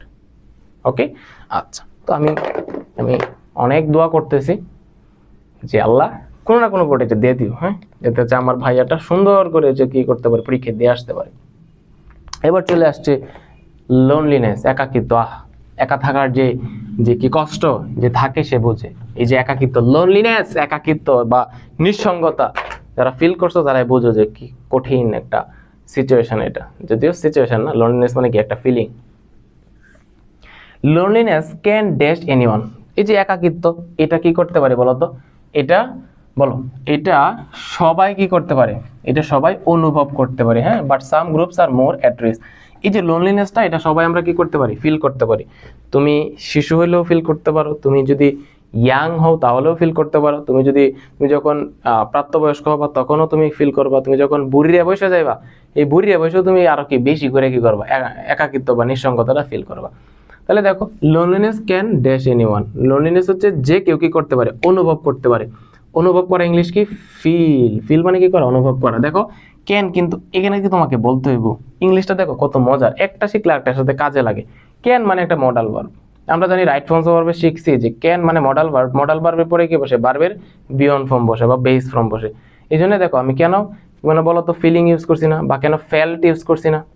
কারণ করি নাই, কারণ ফেল্ট হচ্ছে ভার্বে বি টু ফর্ম, আমার তো দিতে হবে কি? V1 form. এই জন্য কি দিচ্ছি? Feel this. এগুলো আসলে তুমি যখন প্র্যাকটিস করবা ওটু তোমার আর বলতে হয় না, যে ওটু ব্রেনে আমাদের চলে আসে যে মডেল ভার্ব আছে, বি1 ইউজ করতে হবে, ফিল ইউজ করতে হবে। হ্যাঁ, তাহলে কি হবে? যে কি হবে বলতো? লোনলিনেস ক্যান ফিল, এই যে একাকিত্বটা এটা ফিল করতে পারে anyone. Loneliness can feel anyone. আসলে ফিল, তুমি যদি ফিল দেও তাহলে তো আসলে লোনলিনেস ক্যান ফিল এনিওয়ান, একাকিত্ব অনুভব করতে পারে এনিওয়ান হবে না। এনিওয়ান ক্যান ফিল লোনলিনেস হইতে পারতো। তো এটা যদি দিতে চাই তাহলে আবার পেসিভ ফর্মে দিতে হবে যে loneliness can be felt anyone, এভাবে দিতে হবে যে বি ফেল্ট, পেসিভ করতে হবে, কারণ লোনলিনেস তো আর কি করে না? ফিল করে না। তাহলে be felt, loneliness can be felt anyone, যে কোনো মানুষ কি করতে পারে? অনুভব করতে পারে। এছাড়া আমি যদি ফিল না দিই, অন্য একটা ভার্ব দিই যে লোনলিনেস, একাকিত্ব সবাইকে কি করে? প্রভাবিত করে, but some groups are more at risk, কিন্তু কিছু কিছু গ্রুপ আছে যারা হচ্ছে সবচেয়ে বেশি ঝুঁকিপূর্ণ। তো আমি যদি প্রভাবিত দিই তাহলে সুন্দর হবে, এটা আবার অ্যাক্টিভে রাখতে পারবো যে একাকিত্বই তো কি করে? মানুষকে প্রভাবিত করে। তো এখানে তুমি যদি ফিল ইউজ করতে চাও তখন পেসিভ ইউজ করতে হবে, কারণ লোনলিনেস তো নিজে নিজে কি করতে পারে না? ফিল করতে পারে না, এটাকে ফিল করা হয়, বা এটা যে কোনো মানুষের দ্বারা ফিল করা যেতে পারে। তো বি ফেল্ট না দিয়ে তুমি জাস্ট এফেক্ট দিয়ে দাও। এফেক্ট মানে কি করা? প্রভাবিত করা। হ্যাঁ, এফেক্ট মানে কি করা? প্রভাবিত করা। তাহলে লোনলিনেস ক্যান এফেক্ট, লোনলিনেস হচ্ছে তোমার যে কোনো মানুষকে প্রভাবিত করতে পারে, but some groups are more at risk. এরপরে আসো, দিস ইনক্লুড, এগুলোর মাঝে যে অনেকগুলা গ্রুপস আছে যারা হচ্ছে সবচেয়ে বেশি লোনলিনেস ফিল করে থাকে বা প্রভাবিত করে থাকে, তাদের মাঝে ইনক্লুড ইয়াং অ্যাডাল্টস, যারা হচ্ছে মাত্র যুবক থেকে প্রাপ্তবয়স্ক হয়েছে, তাদেরকে বেশি কি করতে পারে? প্রভাবিত করতে পারে। মাদার্স উইথ ড্যাশ চিলড্রেন, এবং তোমার কি বলতো? মাদার্স উইথ ড্যাশ চিলড্রেন, তোমার ইয়াং যে চিলড্রেন আছে, হ্যাঁ, তোমার এই চিলড্রেন সহ যে মা যারা আছে তাদেরকে কি করতে পারে? প্রভাবিত করতে পারে। তাহলে মাদার্স উইথ চিলড্রেন বলো কি হতে পারে? মাদার্স উইথ ইয়াং চিলড্রেন দিতে পারো, বা লিটল চিলড্রেন দিতে পারো, যেটাই তো ছোটো ছোটো বাচ্চাওয়ালা, লিটল দিলাম আমি, বা ইয়াংও ইউজ করতে পারো। তাহলে মাদার্স উইথ ইয়াং চিলড্রেন বা লিটল চিলড্রেন, দ্য এল্ডারলি বয়স্ক যারা আছে তাদেরকে কি করতে পারে, প্রভাবিত করতে পারে, এন্ড ড্যাশ, এবং আর কাদেরকে কি প্রভাবিত করতে পারে বলো তো? বয়স্কদের তো প্রভাবিত করে, পাশাপাশি আর কাদেরকে প্রভাবিত করে? আমরা যদি বলি, ও আচ্ছা, আমি যদি বলি প্রবাসী যারা আছে না, যারা প্রবাসে থাকে, ওই প্রবাসীদেরও কি কি করে বেশি এই লোনলিনেসটা প্রভাবিত করে। কারণ হচ্ছে যখন প্রবাসে থাকুন তখন তো ফ্যামিলি, নিজের দেশের বন্ধু বান্ধব সবাইকে রাইখা প্রবাসে থাকে না, তো এই জন্য তারা মানে তখন ওই লোনলিনেসটা কি করে, তাদেরকে সবচেয়ে বেশি প্রভাবিত করে থাকে। তো আমি এল্ডারলি বললাম, পাশাপাশি আমি ওই ইমিগ্রেন্টসটা বলে দিই, যে প্রবাসী ইমিগ্রেন্টস। হ্যাঁ, বুঝতে পারছো? তাহলে কি হবে যে দিস ইনক্লুড, এই যে কতগুলা গ্রুপ আছে তাদেরকে সবচেয়ে বেশি প্রভাবিত করে এই লোনলিনেসটা, কারা কারা? This include young adults, mother's with little children, the elderly বয়স্ক যারা আছে, এবং ইমিগ্রেন্ট যারা প্রবাসী, তাদেরকেও কি করে একটা রিস্কের মাঝে ফেলে থাকে এই লোনলিনেসটা। Loneliness often comes after a dash life change. বলতো, লোনলিনেস অফেন কামস, এই যে একাকিত্বটা, এটা এসে থাকে after a dash life change, একটা বড় ধরনের যখন জীবনে পরিবর্তন আসে তখন হচ্ছে তোমার কি আসে, এই একাকিত্বটা আসে। তাহলে কেমন লাইফ, বড় ধরনের লাইফ চেঞ্জ, কেমন চেঞ্জ, বড় ধরনের চেঞ্জ। তাহলে আমরা বলতে পারি কি, মেজর বলতে পারি, কি বলতে পারি, মেজর। হ্যাঁ, এই যে লোনলিনেসটা অফেন কামস, এটা প্রায়ই আসে after a major life change, একটা বড় ধরনের জীবনে যখন পরিবর্তন আসে তখন হচ্ছে একাকিত্বটা আসে। ধরো তুমি প্রেমে ব্যর্থ হইলা, ছেঁকা খাইলা, তোমার প্রিয়জন তোমাকে একদম কি করতে, ছেঁকা দিয়ে দিয়েছে, তখন তোমার কি আসে দেখবা, এই যে বড় ধরনের জীবনে একটা চেঞ্জ আসে, তখন হচ্ছে এই লোনলিনেসটা আসতে পারে। সেটা ছেঁকা খাইতে পারো, বা যে কোনো কিছু হইতে পারে। হ্যাঁ, প্রেমে ব্যর্থতা বা হোয়াট এভার, যে কোনো কিছু হইতে পারে। এরপরে আসো ওল্ডার অ্যাডাল্টস।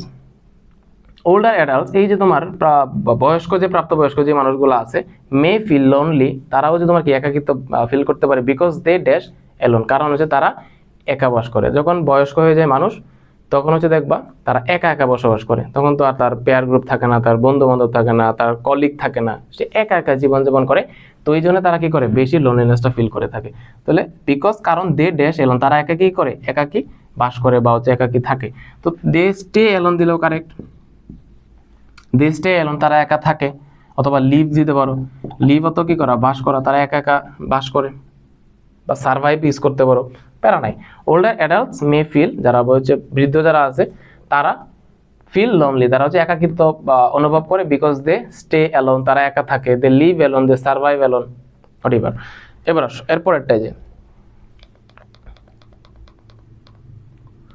এই যে দেখো জহির রায়হান, খুবই খুবই ইম্পর্টেন্ট। দেখবা এখান থেকে মনে আছে, আমি জহির রায়হান থেকে মনে দুইটা দিছি, দাঁড়াও, হ্যাঁ জহির রায়হান থেকে দুইটা দিছি, কারণ অনেক ইম্পর্টেন্ট এই জহির রায়হানটা, যে কোনো বোর্ডে আসতে পারে এই উইথ ক্লুজটা হিসেবে, হ্যাঁ, বা গ্যাপ ফিলিং হিসেবে। দেখো জহির রায়হান প্যাসেজটা আমি অনেক সুন্দর করে পড়ায় দিয়েছি তোমাদেরকে। এবার দেখো এটা থেকে আমরা 3 নংটা দেখবো। Zahir Raihan is a great son of our country. Zahir Raihan তিনি হচ্ছে আমাদের দেশের একটা, তোমার কি একটা মহৎ একটা সন্তান, সন। হি ওয়াজ বেসিক্যালি সে হচ্ছে মূলত হি was basically A film maker. সে হচ্ছে বলতো, এই যে জহির রায়হান তিনি হচ্ছে বেসিক্যালি মূলত হচ্ছে ড্যাশ এ ফিল্ম মেকার, একটা চলচ্চিত্র নির্মাতা। কেমন চলচ্চিত্র নির্মাতা বলতো? ফিল্ম মেকার মানে কি একটা নাউন না? চলচ্চিত্র নির্মাতা একটা কি নাউন? তো নাউনের আগে গ্যাপ দেওয়া আছে, মানে আমার কি বসাইতে হবে? অ্যাডজেক্টিভ বসাইতে হবে। তাহলে বলো অ্যাডজেক্টিভটা যে আমরা বের করি, কিভাবে বের করি? জাস্ট ওই নাউনটাকে আমরা কেমন দ্বারা প্রশ্ন করি। তাহলে Zahir Raihan basically dash film maker, তিনি কেমন ফিল্ম মেকার ছিল? চলচ্চিত্র নির্মাতা ছিল, অবশ্যই একটা গ্রেট ফিল্ম মেকার ছিল, হ্যাঁ, মহান ফিল্ম মেকার ছিল, বা ফেমাস বলতে পারো, তো তুমি যেটাই বলো, রিনাউন্ড বলতে পারো, একটা বিখ্যাত। তো আমরা দিলাম যে গ্রেট ফিল্ম মেকার ছিল। যে Zahir Raihan basically, he was basically a great film maker, হ্যাঁ। He also wrote a number of novels. এই যে Zahir Raihan, he also wrote, তিনি লিখেছিলেন এ নাম্বার অফ নোভেলস, তিনি অনেকগুলা উপন্যাস লিখছে। বিসাইডস, এছাড়াও he was an dash worker, তিনি একজন কর্মী ছিলেন, in organising the language movement, ভাষা আন্দোলন সংগঠিত করার জন্য, ভাষা আন্দোলন অর্গানাইজ করার ক্ষেত্রে এই যে জহির রায়হান তিনি কি ছিলেন? একজন ওয়ার্কার ছিলেন। বলতো ওয়ার্কার মানে কি? কর্মী, এটা একটা নাউন। তো নাউনের আগে গ্যাপ আছে মানে কি আমার কি বসাইতে হবে অ্যাডজেক্টিভ। এই সিম্পল বিষয়টা তোমার দেখবা বেশিরভাগ 5টার মধ্যে দেখবা এই রিলেশনটাই আসে, যে দেখবা এই রিলেশনটা তুমি জানো, অ্যাডজেক্টিভ নাউনের রিলেশনটা তুমি জানো না, যে অ্যাডজেক্টিভের পরে কি বসে, নাউন বসে। তো তুমি জানো যে অ্যাডজেক্টিভ প্লাস কি হয়, নাউন হয়, অ্যাডজেক্টিভ প্লাস কি হয়, নাউন হয়। তো কখনো তো তোমার যদি নাউনের আগে কি দেয়া থাকে, গ্যাপ দেয়া থাকে, তার মানে আমার নাউন অ্যাডজেক্টিভ বের করতে হবে। আর এই অ্যাডজেক্টিভটা বের করার ওয়াই হচ্ছে পরবর্তী যে নাউনটা থাকবে ওই নাউনটাকে আমরা কেমন দিয়ে প্রশ্ন করব। যদি কেমন দিয়ে প্রশ্ন করি, কেমন নাউন, তখন হচ্ছে অ্যাডজেক্টিভটা পেয়ে যায়। আবার কখনো যদি অ্যাডজেক্টিভের পরে গ্যাপ দেওয়া থাকে, তখন আমার সেখানে কি বসাইতে হয়, নাউন বসাইতে হয়। এই যে স্ট্রাকচারটা আছে, এই যে রিলেশনশিপটা আছে, অ্যাডজেক্টিভ নাউনের রিলেশনশিপটা আছে, এইটাই সবচেয়ে বেশি বাড়াস, সবচেয়ে বেশি। খেয়াল করো এখানে কি বলতেছে, যে ওয়ার্কার জহিরান বা হি ওয়াজ এন ওয়ার্কার, তিনি একজন কর্মী ছিলেন। এখন যেহেতু ওয়ার্কারের আগে গ্যাপ আছে, মানে নাউনের আগে গ্যাপ আছে, মানে অ্যাডজেক্টিভ কেমনে বের করবো, এই ওয়ার্কারটাকে কেমন দিয়ে প্রশ্ন করব, যে সে কর্মী ছিল, কেমন কর্মী ছিল, আমরা জানি সক্রিয় কর্মী ছিল। সক্রিয় ইংলিশ কি, অ্যাক্টিভ। সক্রিয় ইংলিশ কি, অ্যাক্টিভ। বুঝতে পারছি? তাহলে কি হবে, he was an active worker, তিনি একজন সক্রিয় কর্মী ছিলেন in organising the language movement. Okay, এরপর দেখো দ্যাট আলটিমেটলি যেটা পরিশেষে, আলটিমেটলি চূড়ান্তভাবে, dash to the war of liberation, যেটা হচ্ছে চূড়ান্তভাবে কি করে, ভাষা আন্দোলনকে কি করে, পরিচালিত করে, তাই না? ভাষা আন্দোলনকে কি করে, পরিচালিত করে। পরিচালিত করা ইংলিশ কি করা, পরিচালিত ইংলিশ হচ্ছে লিড। পরিচালিত করা ইংলিশ কি, লিড। তুমি কি এখানে লিড দিতে পারো, বলো তো? লিড দিতে পারবা না। এই যে তিনি ছিলেন কি, তিনি ভাষা আন্দোলনের একজন তোমার কি সক্রিয় কর্মী ছিলেন। এই যে ভাষা আন্দোলনের, এই ভাষা আন্দোলনটাই আমরা জানি পরবর্তীতে তোমার কি করে, চূড়ান্তভাবে ওই মুক্তিযুদ্ধটাকে কি করে, পরিচালিত করে। তাহলে পরিচালিত করা ইংলিশ কি, লিড। তো লিড তো আমি দিতে পারবো না, কারণ পরিচালিত করে না, করেছিল মানে কি, বি টু ফর্ম ব্যবহার করতে হবে। তাহলে লিডের বি টু ফর্ম কি, লেড। তাহলে কি হবে, যে ultimately led to the war of liberation. He was a dreamer, তিনি একজন স্বপ্নিক ছিলেন, স্বপ্ন দেখতো। অফ ইন্ডিপেন্ডেন্স, তিনি স্বাধীনতার, ইন্ডিপেন্ডেন্সের স্বপ্নদ্রষ্টা ছিলেন। হি প্লেড, তিনি ভূমিকা পালন করেছিলেন। এ ভেরি ইম্পর্টেন্ট রোল, তিনি একটা গুরুত্বপূর্ণ ভূমিকা পালন করেছিলেন। হি মেড এ ডকুমেন্টারি, তিনি একটা প্রামাণ্য চিত্র বা প্রামাণ্যদলী documentary film on the dash, তিনি কিসের উপরে বলতো, তিনি কিসের উপরে একটা ডকুমেন্টারি করেছিল, যে স্টপ জেনোসাইড ছিল না, একটা ডকুমেন্টারি তিনি কিসের উপরে করছিল, এটা মুক্তিযুদ্ধের উপরে। তাহলে কি বলতে পারো, ওয়ার বলতে পারো। হ্যাঁ, ওয়ারের উপরে, যুদ্ধের উপরে তিনি কি করেছিলেন, একটা ডকুমেন্টারি করেছিলেন। ওকে, তিনি ওয়ারের উপরে একটা ডকুমেন্টারি করেছিলেন। এরপরে দেখো, he did all this noble things to have an dash democratic country. এই যে Zahiran, he did all this noble things, ওই to have an dash democratic country. Okay, আমি একটু দেখি। He did all this noble things, এই যে সে এত কাজ করেছিল, অনেক গুরুত্বপূর্ণ ভূমিকা পালন করছে, অনেক উপন্যাস লিখছে, অনেকগুলো মুভি লিখছে, অনেক ডকুমেন্টারি তিনি ক্রিয়েট করছে। এই যে কাজগুলো করছিল, মহৎ কাজগুলো করছিল, টু হ্যাভ পাওয়ার জন্য, এন ড্যাশ একটা গণতান্ত্রিক দেশ, পাশাপাশি কি পাওয়ার জন্য তিনি কি করেছিলেন, গণতান্ত্রিক, এবং কোন দেশটা পাওয়ার জন্য সে এত ভালো ভালো কাজ করছে, একটা স্বাধীন রাষ্ট্র হিসেবে। দেখো ডেমোক্রেটিক মানে কি, ডেমোক্রেটিক মানে হচ্ছে একটা অ্যাডজেক্টিভ, ডেমোক্রেটিক মানে কি অ্যাডজেক্টিভ, আর এই কান্ট্রি মানে কি নাউন। তো সিম্পল বিষয়, নাউনের আগে কি বসবে, অ্যাডজেক্টিভ বসবে। তো কেমন দেশ, গণতান্ত্রিক দেশ, কেমন দেশ, গণতান্ত্রিক দেশ, এটা একটা অ্যাডজেক্টিভ। এখন আবার এই এন্ড মানে একটা কনজাংশন।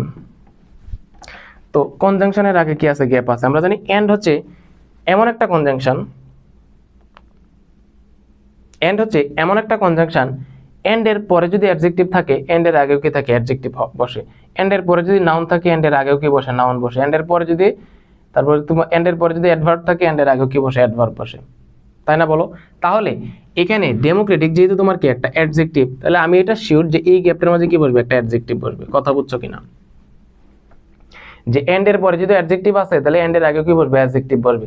এখন এই অ্যাডজেক্টিভটা কি হবে, এটা বের করার জন্য আমার কি করতে হয়, এই যে পরে যে নাউনটা থাকে, এখানে নাউন কোনটা আছে, এই যে কান্ট্রিকে আমার কি করতে হয়, এই নাউনটাকে কেমন দিয়ে প্রশ্ন করতে হয়। আমি প্রশ্ন করি যে সে এই যে এত ভালো কাজ করেছিল, এটা কিসের জন্য করেছিল, টু হ্যাভ পাওয়ার জন্য, কি পাওয়ার জন্য, কেমন দেশ পাওয়ার জন্য, একটা স্বাধীন দেশ পাওয়ার জন্য। তাহলে স্বাধীন ইংলিশ কি, ইন্ডিপেন্ডেন্ট। ব্যাস ব্যাস, ওকে। আচ্ছা, এবার দেখো, তো এটা তো ক্লিয়ার হলো, আর পরেরটা যাবো আমরা।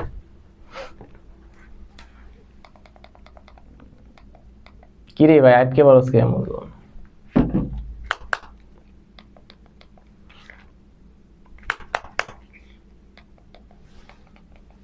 কেমন মেজাজ ডয়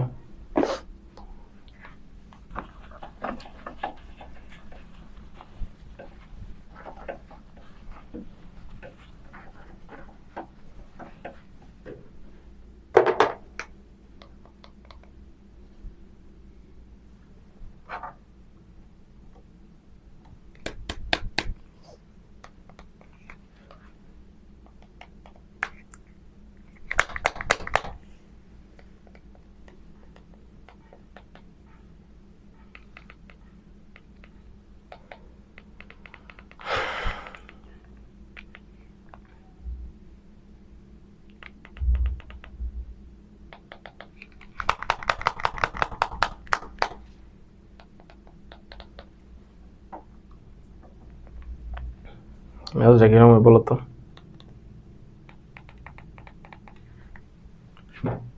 হেমন্ত মুখে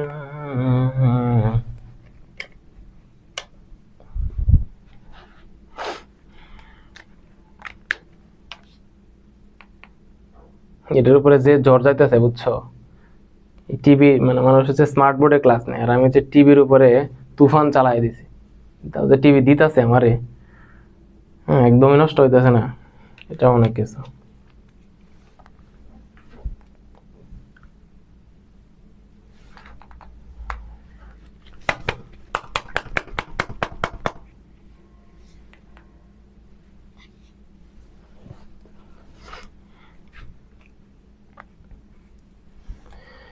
কত যে তোমাকে বেসেছি ভালো সে কথা তুমি যদি জানতে কত যে তোমাকে বেসেছি ভালো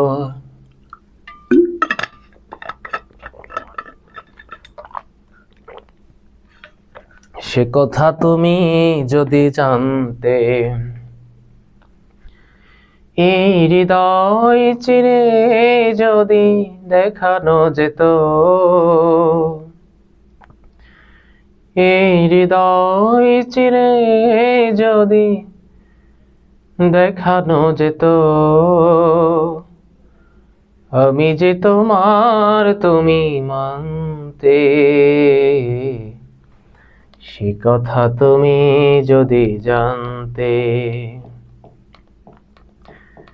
কত যে তোমাকে বেসেছি ভালো সে কথা তুমি যদি জানতে এই হৃদয় চিরে যদি দেখানো যেত আমি যে তোমার তুমি মানতে সে কথা তুমি যদি জানতে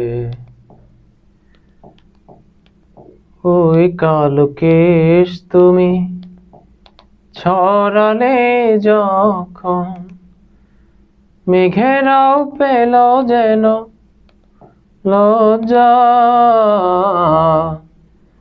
মেঘেরাও পেল যেন লজ্জা এই পিডিএফটা ভুল আছে কিন্তু এখন যে পিডিএফটা এখানে দিয়েছিলাম এই পিডিএফটা আসতেছে না কিছু করার নাই ভিডিওটা অফ করতে হবে আবার নতুন করে এখানে সেন্ড করে আবার নতুন করে শুরু করতে হবে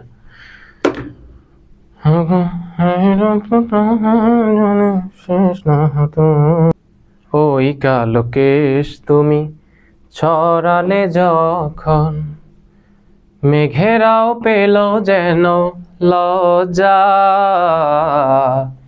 মেঘেরাও পেল যেন লজ্জা এবার হচ্ছে আমরা এই যে জহিরান যে রিলেটেড যে আরেকটা গ্যাপ ফিলিং সেটা আমরা সলভ করব একদম ইজিয়েস্ট ওয়েতে দেখো জহিরান ডেজ টু এস্টাবলিশ জহিরান কিছু একটা করতে চেয়েছিল এস্টাবলিশ সে হচ্ছে প্রতিষ্ঠা করতে চেয়েছিল এ কান্ট্রি জহিরান হচ্ছে একটা দেশ প্রতিষ্ঠা করতে চেয়েছিল কেমন দেশ ফ্রি ফ্রম এক্সপ্লয়টেশন মানে কি নির্যাতন হ্যাঁ জহিরান কি করতেছিল তিনি নির্যাতন ছাড়া নির্যাতন ব্যতীত এরকম একটা ফ্রি দেশ তিনি কি করতে চেয়েছিল প্রতিষ্ঠা করতে চেয়েছিল।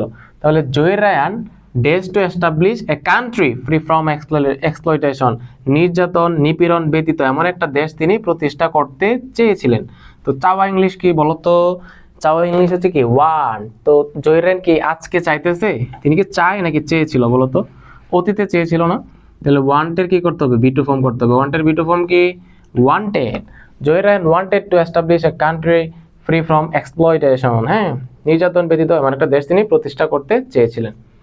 এবার দেখো, এরপর আসো, হি ড্রিম, তিনি স্বপ্ন দেখেছিলেন, ড্যাশ এ সোসাইটি, তিনি হচ্ছে এমন একটা সমাজে তিনি স্বপ্ন দেখছে, that would guarantee freedom of speech, যেটা হচ্ছে তোমার কি, যেই সমাজে বাক স্বাধীনতা কি হবে? নিশ্চিত হবে। হ্যাঁ, তাহলে হি ড্রিমড এ সোসাইটি, তিনি হচ্ছে এমন একটা সমাজ তিনি কি করেছিলেন? স্বপ্ন দেখেছিলেন। তাহলে কি হইতে পারে বলো তো? হি ড্রিমড অফ, তিনি কি করেছেন? তিনি স্বপ্ন দেখেছিলেন। হ্যাঁ, হি ড্রিমড অফ, তিনি স্বপ্ন দেখেছিলেন, এ সোসাইটি, তিনি এমন একটা সমাজের স্বপ্ন দেখেছিলেন। সমাজের, দেখো প্রিপোজিশনের ক্ষেত্রে আমরা শিখছিলাম কোনো একটা শব্দের শেষে যদি অন্তস্থ র কিংবা এর থাকে তখন সেটার জন্য কি ব্যবহার করি?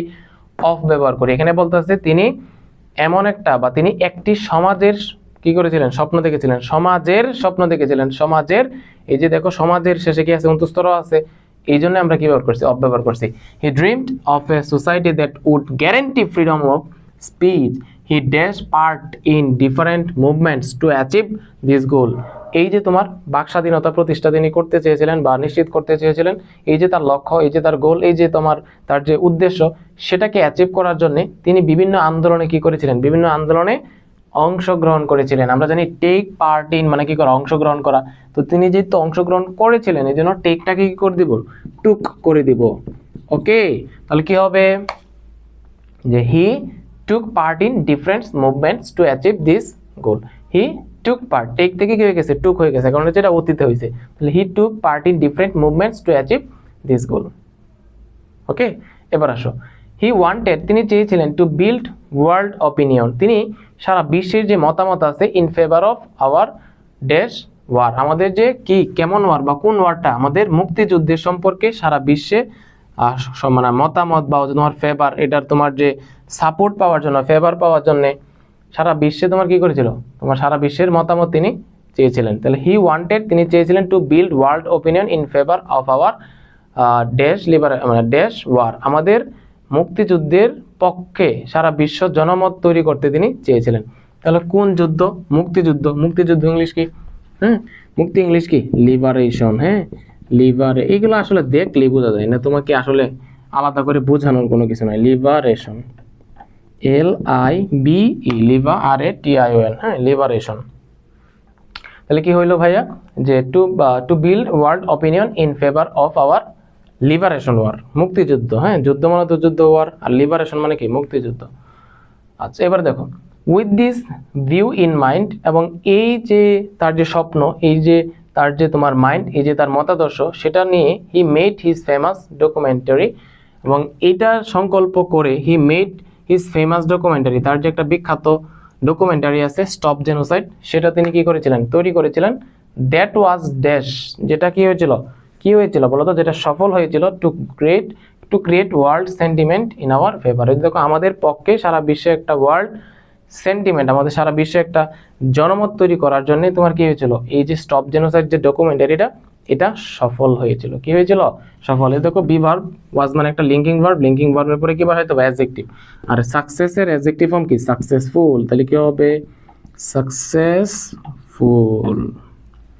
ওকে, তাহলে stop genocide that was successful, যেটা হচ্ছে সফল হয়েছিল, to create world sentiment in our favour, মানে আমাদের মুক্তিযুদ্ধের পক্ষে সারা বিশ্বের জনমত তৈরি করার জন্য এটা সফল হয়েছিল। কোনটা? স্টপ জেনোসাইড যে ডকুমেন্টারিটা। এবার আসো,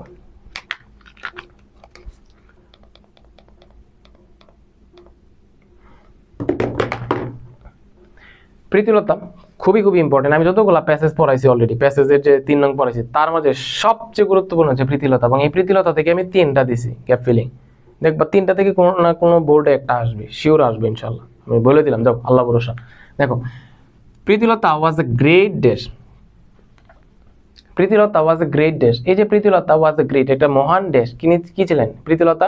তিনি একটা দেশপ্রেমিক ছিলেন। তাহলে বলো দেশপ্রেমিক ইংলিশ কি? গ্রেট মানে কি? অ্যাডজেক্টিভ, এরপরে নাউন বসাইতে হবে, তাই না? তাহলে দেশপ্রেমিক ইংলিশ হচ্ছে প্যাট্রিয়ট, প্যাট্রিয়ট মানে কি দেশপ্রেমিক। তাহলে Pritilata was a great patriot, তিনি দেশপ্রেমিক ছিলেন, মহান দেশপ্রেমিক ছিলেন। She was born in Chittagong, এই প্রীতিলতা তিনি চট্টগ্রামে জন্মগ্রহণ করেছিলেন।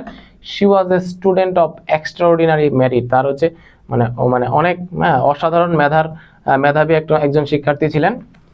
She had her dash in philosophy, তিনি ফিলোসফিতে দর্শন বিভাগে তিনি কি করেন, তার গ্রাজুয়েশন লাভ করেন বা গ্রাজুয়েশন অর্জন করেন, স্নাতক ডিগ্রি লাভ করেন। তাহলে বলো এখানে শি হ্যাড হার, তার কি আছে, তার একটা স্নাতক ডিগ্রি আছে কিসের উপর, ইন ফিলোসফি, দর্শন যে শাস্ত্রটা আছে ফিলোসফি, সেটার উপর তার কি আছে, একটা স্নাতক ডিগ্রি আছে বা গ্রাজুয়েশন আছে। তাহলে কি বলতে পারো, গ্রাজুয়েশন আছে। তাহলে কি হইলো, যে শি হ্যাড, এই যে প্রীতিলতা শি হ্যাড, তারা আছে কি ছিল, হার গ্রাজুয়েশন, তার একটা স্নাতক ডিগ্রি ছিল কিসের উপর, ইন ফিলোসফি, ফিলোসফি যে ডিপার্টমেন্ট আছে সেটার উপর তার একটা গ্রাজুয়েশন ছিল। এরপরে ডিউরিং হার কলেজ লাইফ, তার যে কলেজের জীবনগুলাতে, কলেজের সময়গুলাতে, she took part in the anti British movement, তিনি হচ্ছে এই যে ব্রিটিশ বিরোধী যে আন্দোলন, সেই আন্দোলনের মধ্যে তিনি যোগদান করেছিলেন, অংশগ্রহণ করেছিলেন। She was a dash of Surya Sen, তিনি মাস্টার দা সূর্য সেনের কি ছিল, আমরা জানি প্যাসেজের মাধ্যমে, তিনি মাস্টার দা সূর্য সেনের অনুসারী ছিলেন। তো অনুসারী ইংলিশ কি, ফলোয়ার। ওকে, যে যাকে ফলো করে তাকে আমরা কি বলি, ফলোয়ার বলি, তাই না বলো। তাহলে কি বলবো, যে she was a follower of Surya Sen, তিনি কি ছিলেন, সূর্য সেনের অনুসারী ছিলেন। শি ড্রিম, তিনি স্বপ্ন দেখেছিলেন, of an exploitation free society, তিনি একটা নির্যাতন মুক্ত একটা সমাজ চেয়েছিলেন।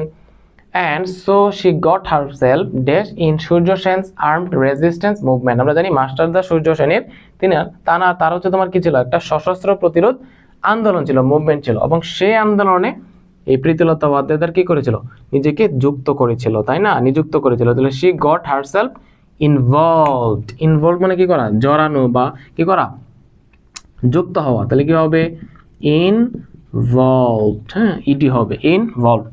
তাহলে শি গট, আমরা জানি গেট বা গট এগুলোর পরে মেইন ভার্বের কি ফর্ম হয়, বি3 ফর্ম হয়। তাহলে she got herself involved in Surya Sen armed resistance movement, সে সূর্য সেনের যে একটা আর্মড রেজিস্ট্যান্স মুভমেন্ট ছিল, সশস্ত্র প্রতিরোধ আন্দোলন, সেই আন্দোলনের মধ্যে তাকে নিজেকে নিয়োজিত করে, ইনভলভ করে, জড়িয়ে ফেলে। এরপর দেখুন, in the guys of a man, একটা পুরুষের ছদ্মবেশ ধারণ করে, she dash an attack on the Pahartali European club, আমরা জানি যে পাহাড়তলি যে ইউরোপিয়ান ক্লাব ছিল, সেই ক্লাবের মাঝে কিন্তু কি করে, এই প্রীতিলতা ওয়াদ্দেদার পুরুষের ছদ্মবেশ ধারণ করে আক্রমণ করেছিল। তাহলে কি হবে, যে পুরুষের ছদ্মবেশ ধারণ করে, শি ড্যাশ অ্যান অ্যাটাক, সে হচ্ছে একটা অ্যাটাক করেছিল। তাহলে কি হইতে পারে বলো তো, শি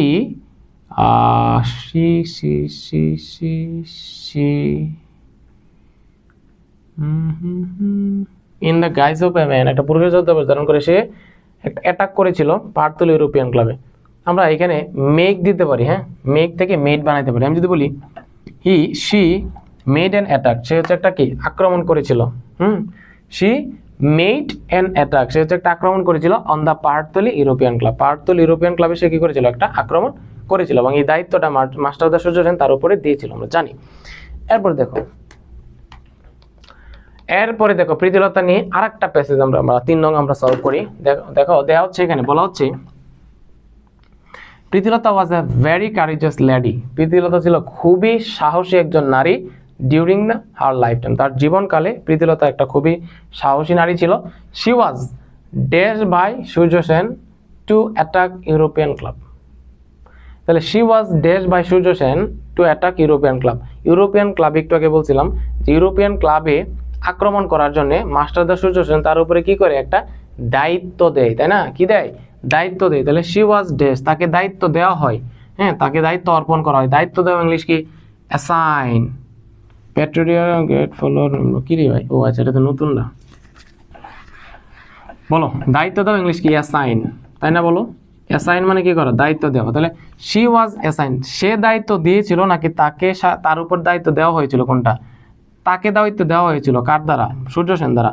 তো দায়িত্ব দেওয়া মানে অ্যাসাইন, যেহেতু এটা প্যাসিভ ফর্মে আছে, আমার এটাকে কি করতে হবে, V3 করতে হবে, কারণ প্যাসিভের ক্ষেত্রে অলওয়েজ মেইন ভার্বটা কি হয়ে যায়, V3 হয়ে যায়, অ্যাসাইনটা কি হয়ে যাবে, অ্যাসাইন হয়ে যাবে। তাহলে শি ওয়াজ অ্যাসাইন, তাকে দায়িত্ব দেওয়া হয় master da Surya Sen, by master da Surya Sen, to attack the European club. The raid the raid, ওই যে আক্রমণটা, রেড মানে আক্রমণ, the raid was dash but Pritilata committed suicide. সে যখন পার্থল ইউরোপিয়ান ক্লাবে আক্রমণ করতে যায় সে আক্রমণটা সফল হয়েছিল, কিন্তু সে আসলে কি করে, সে পটাশিয়াম সায়ানাইডকে কি করে, আত্মহত্যা করে, তাই না? এই কাহিনী আমরা জানি। তাহলে কি হবে, দ্য রেড ওয়াজ ড্যাশ, ওই আক্রমণটা কি হয়েছিল, সফল হয়েছিল। সফল হওয়া ইংলিশ কি, সাকসেসফুল। হ্যাঁ, সাকসেসফুল মানে কি, সফল হওয়া। তাহলে দ্য রেড ওয়াজ সাকসেসফুল, ওই যে আক্রমণটা সেটা কি হয়েছিল, সফল হয়েছিল। বাট প্রীতিলতা কমিটেড সুইসাইড, কিন্তু প্রীতিলতা কি করেছিল, সে আত্মহত্যা করেছিল। সে ড্যাশ পটাশিয়াম সায়ানাইড, সে যে পটাশিয়াম সায়ানাইড খেয়েছিল, এটা একটা বিষ, টু অ্যাভয়েড অ্যারেস্ট। যখন তাকে ইংরেজ বণিকরা কি করবে, ধরে ফেলবে, তখন তাদের ওইখান থেকে অ্যারেস্ট থেকে অ্যাভয়েড করার জন্য সে নিজেকে আত্মহত্যা করে, কিসের মাধ্যমে, পটাশিয়াম সায়ানাইড খাওয়ার মাধ্যমে। তাহলে বলো কি হবে, সি ড্যাশ পটাশিয়াম সায়ানাইড, সে পটাশিয়াম সায়ানাইড কি করে, গ্রহণ করে। তাহলে গ্রহণ করা ইংলিশ কি, গ্রহণ করা ইংলিশে যে টেক, কিন্তু সে তো গ্রহণ করে না, করেছিল অতীতে। তাহলে কি হয়ে যাবে, টেকের জাস্ট পাস্ট ফর্ম বানাই দেবো, কি হয়ে যাবে, টুক হয়ে যাবে। তাহলে সে টুক, কি টুক করেছিল, potassium cyanide to avoid arrest. এরপরে আসো, ফ্রম দিস ইভেন্ট, এই যে তোমার যে ঘটনাটা আছে, এই ঘটনা থেকে উই ক্যান আন্ডারস্ট্যান্ড, আমরা বুঝতে পারি, দ্যাট, আমরা বুঝতে পারি যে Pritilata was A Patriot, Pritilata তোমার একজন দেশপ্রেমিক ছিলেন। Dash fought for freedom of her country, যে হচ্ছে কি করে, তার দেশের স্বাধীনতার জন্য যুদ্ধ করেছিল। একটু মনে করো তো, একটু আগে আমরা পড়ছিলাম প্যাট্রিয়ট মানে কি, দেশপ্রেমিক, এটা একটা নাউন। আবার এটা হচ্ছে গ্যাপ দেওয়া আছে, আর ফট মানে ভার্ব, যুদ্ধ করেছিল, তাই না? আমরা জানি নাউন এবং ভার্বের মাঝে যদি গ্যাপ থাকে তখন সেক্ষেত্রে কি বসায়, রিলেটিভ প্রোনাউন, হো, হুইচ, হো, হুইচ, WHI, কি রে ভাই, WHICH, হুইচ, অথবা কি দ্যাট। এই তিনটা প্রোনাউন ব্যবহার করে, রিলেটিভ প্রোনাউন। যখন নাউন এবং ভার্বের মাঝে গ্যাপ থাকে তখন হো, হুইচ, দ্যাট, এই তিনটা রিলেটিভ প্রোনাউন ব্যবহার করি। এবং হো বসাবো নাকি হুইচ নাকি দ্যাট, এটা ডিপেন্ড করে এই গ্যাপের আগে নাউনটার উপরে। এই নাউনটা যদি ব্যক্তিবাচক হয় তখন আমরা হো বসাই, আর ব্যক্তি ছাড়া অন্য যে কিছু বস্তুবাচক বা প্রাণীবাচক যাই হোক না কেন, সেক্ষেত্রে আমরা হুইচ অথবা দ্যাট ব্যবহার করি। তো এখানে প্যাট্রিয়ট মানে দেশপ্রেমিক, আর দেশপ্রেমিক তো মানুষই হয়, ব্যক্তি হয় না। তো এই জন্য আমার কি বসাবো, এখানে রিলেটিভ প্রোনাউন হিসেবে হো বসাবো, তাই না? তাহলে ডি নাম্বার কি হবে, হো হবে। হ্যাঁ, যে Pritilata was A Patriot, Pritilata একজন কি ছিলেন, দেশপ্রেমিক ছিলেন। হো ফট, যে কি করেছিল, যে যুদ্ধ করেছিল, for the freedom of her country, তার দেশের স্বাধীনতার জন্য। ওকে, আচ্ছা এবার আসো, উই শুড, আমাদের উচিত, ড্যাশ প্রীতিলতা, আমাদের প্রীতিলতাকে কিছু একটা করা উচিত, উইথ লাভ অ্যান্ড অনার, প্রীতিলতাকে সম্মান এবং ভালোবাসার সাথে আমাদের কি করা উচিত, স্মরণ করা উচিত বা মনে রাখা উচিত। তাহলে স্মরণ করা ইংলিশ কি, রিমেম্বার, কি, রিমেম্বার মানে কি করা, স্মরণ রাখা বা মনে রাখা। আচ্ছা, তো একদম সহজে তোমাকে বলাই দিলাম যে কোনটা কখন কিভাবে ব্যবহৃত হবে। ওকে, আচ্ছা এরপরে আমরা দেখি পরেরটা, প্রীতিলতা নিয়ে আরেকটা দিলাম।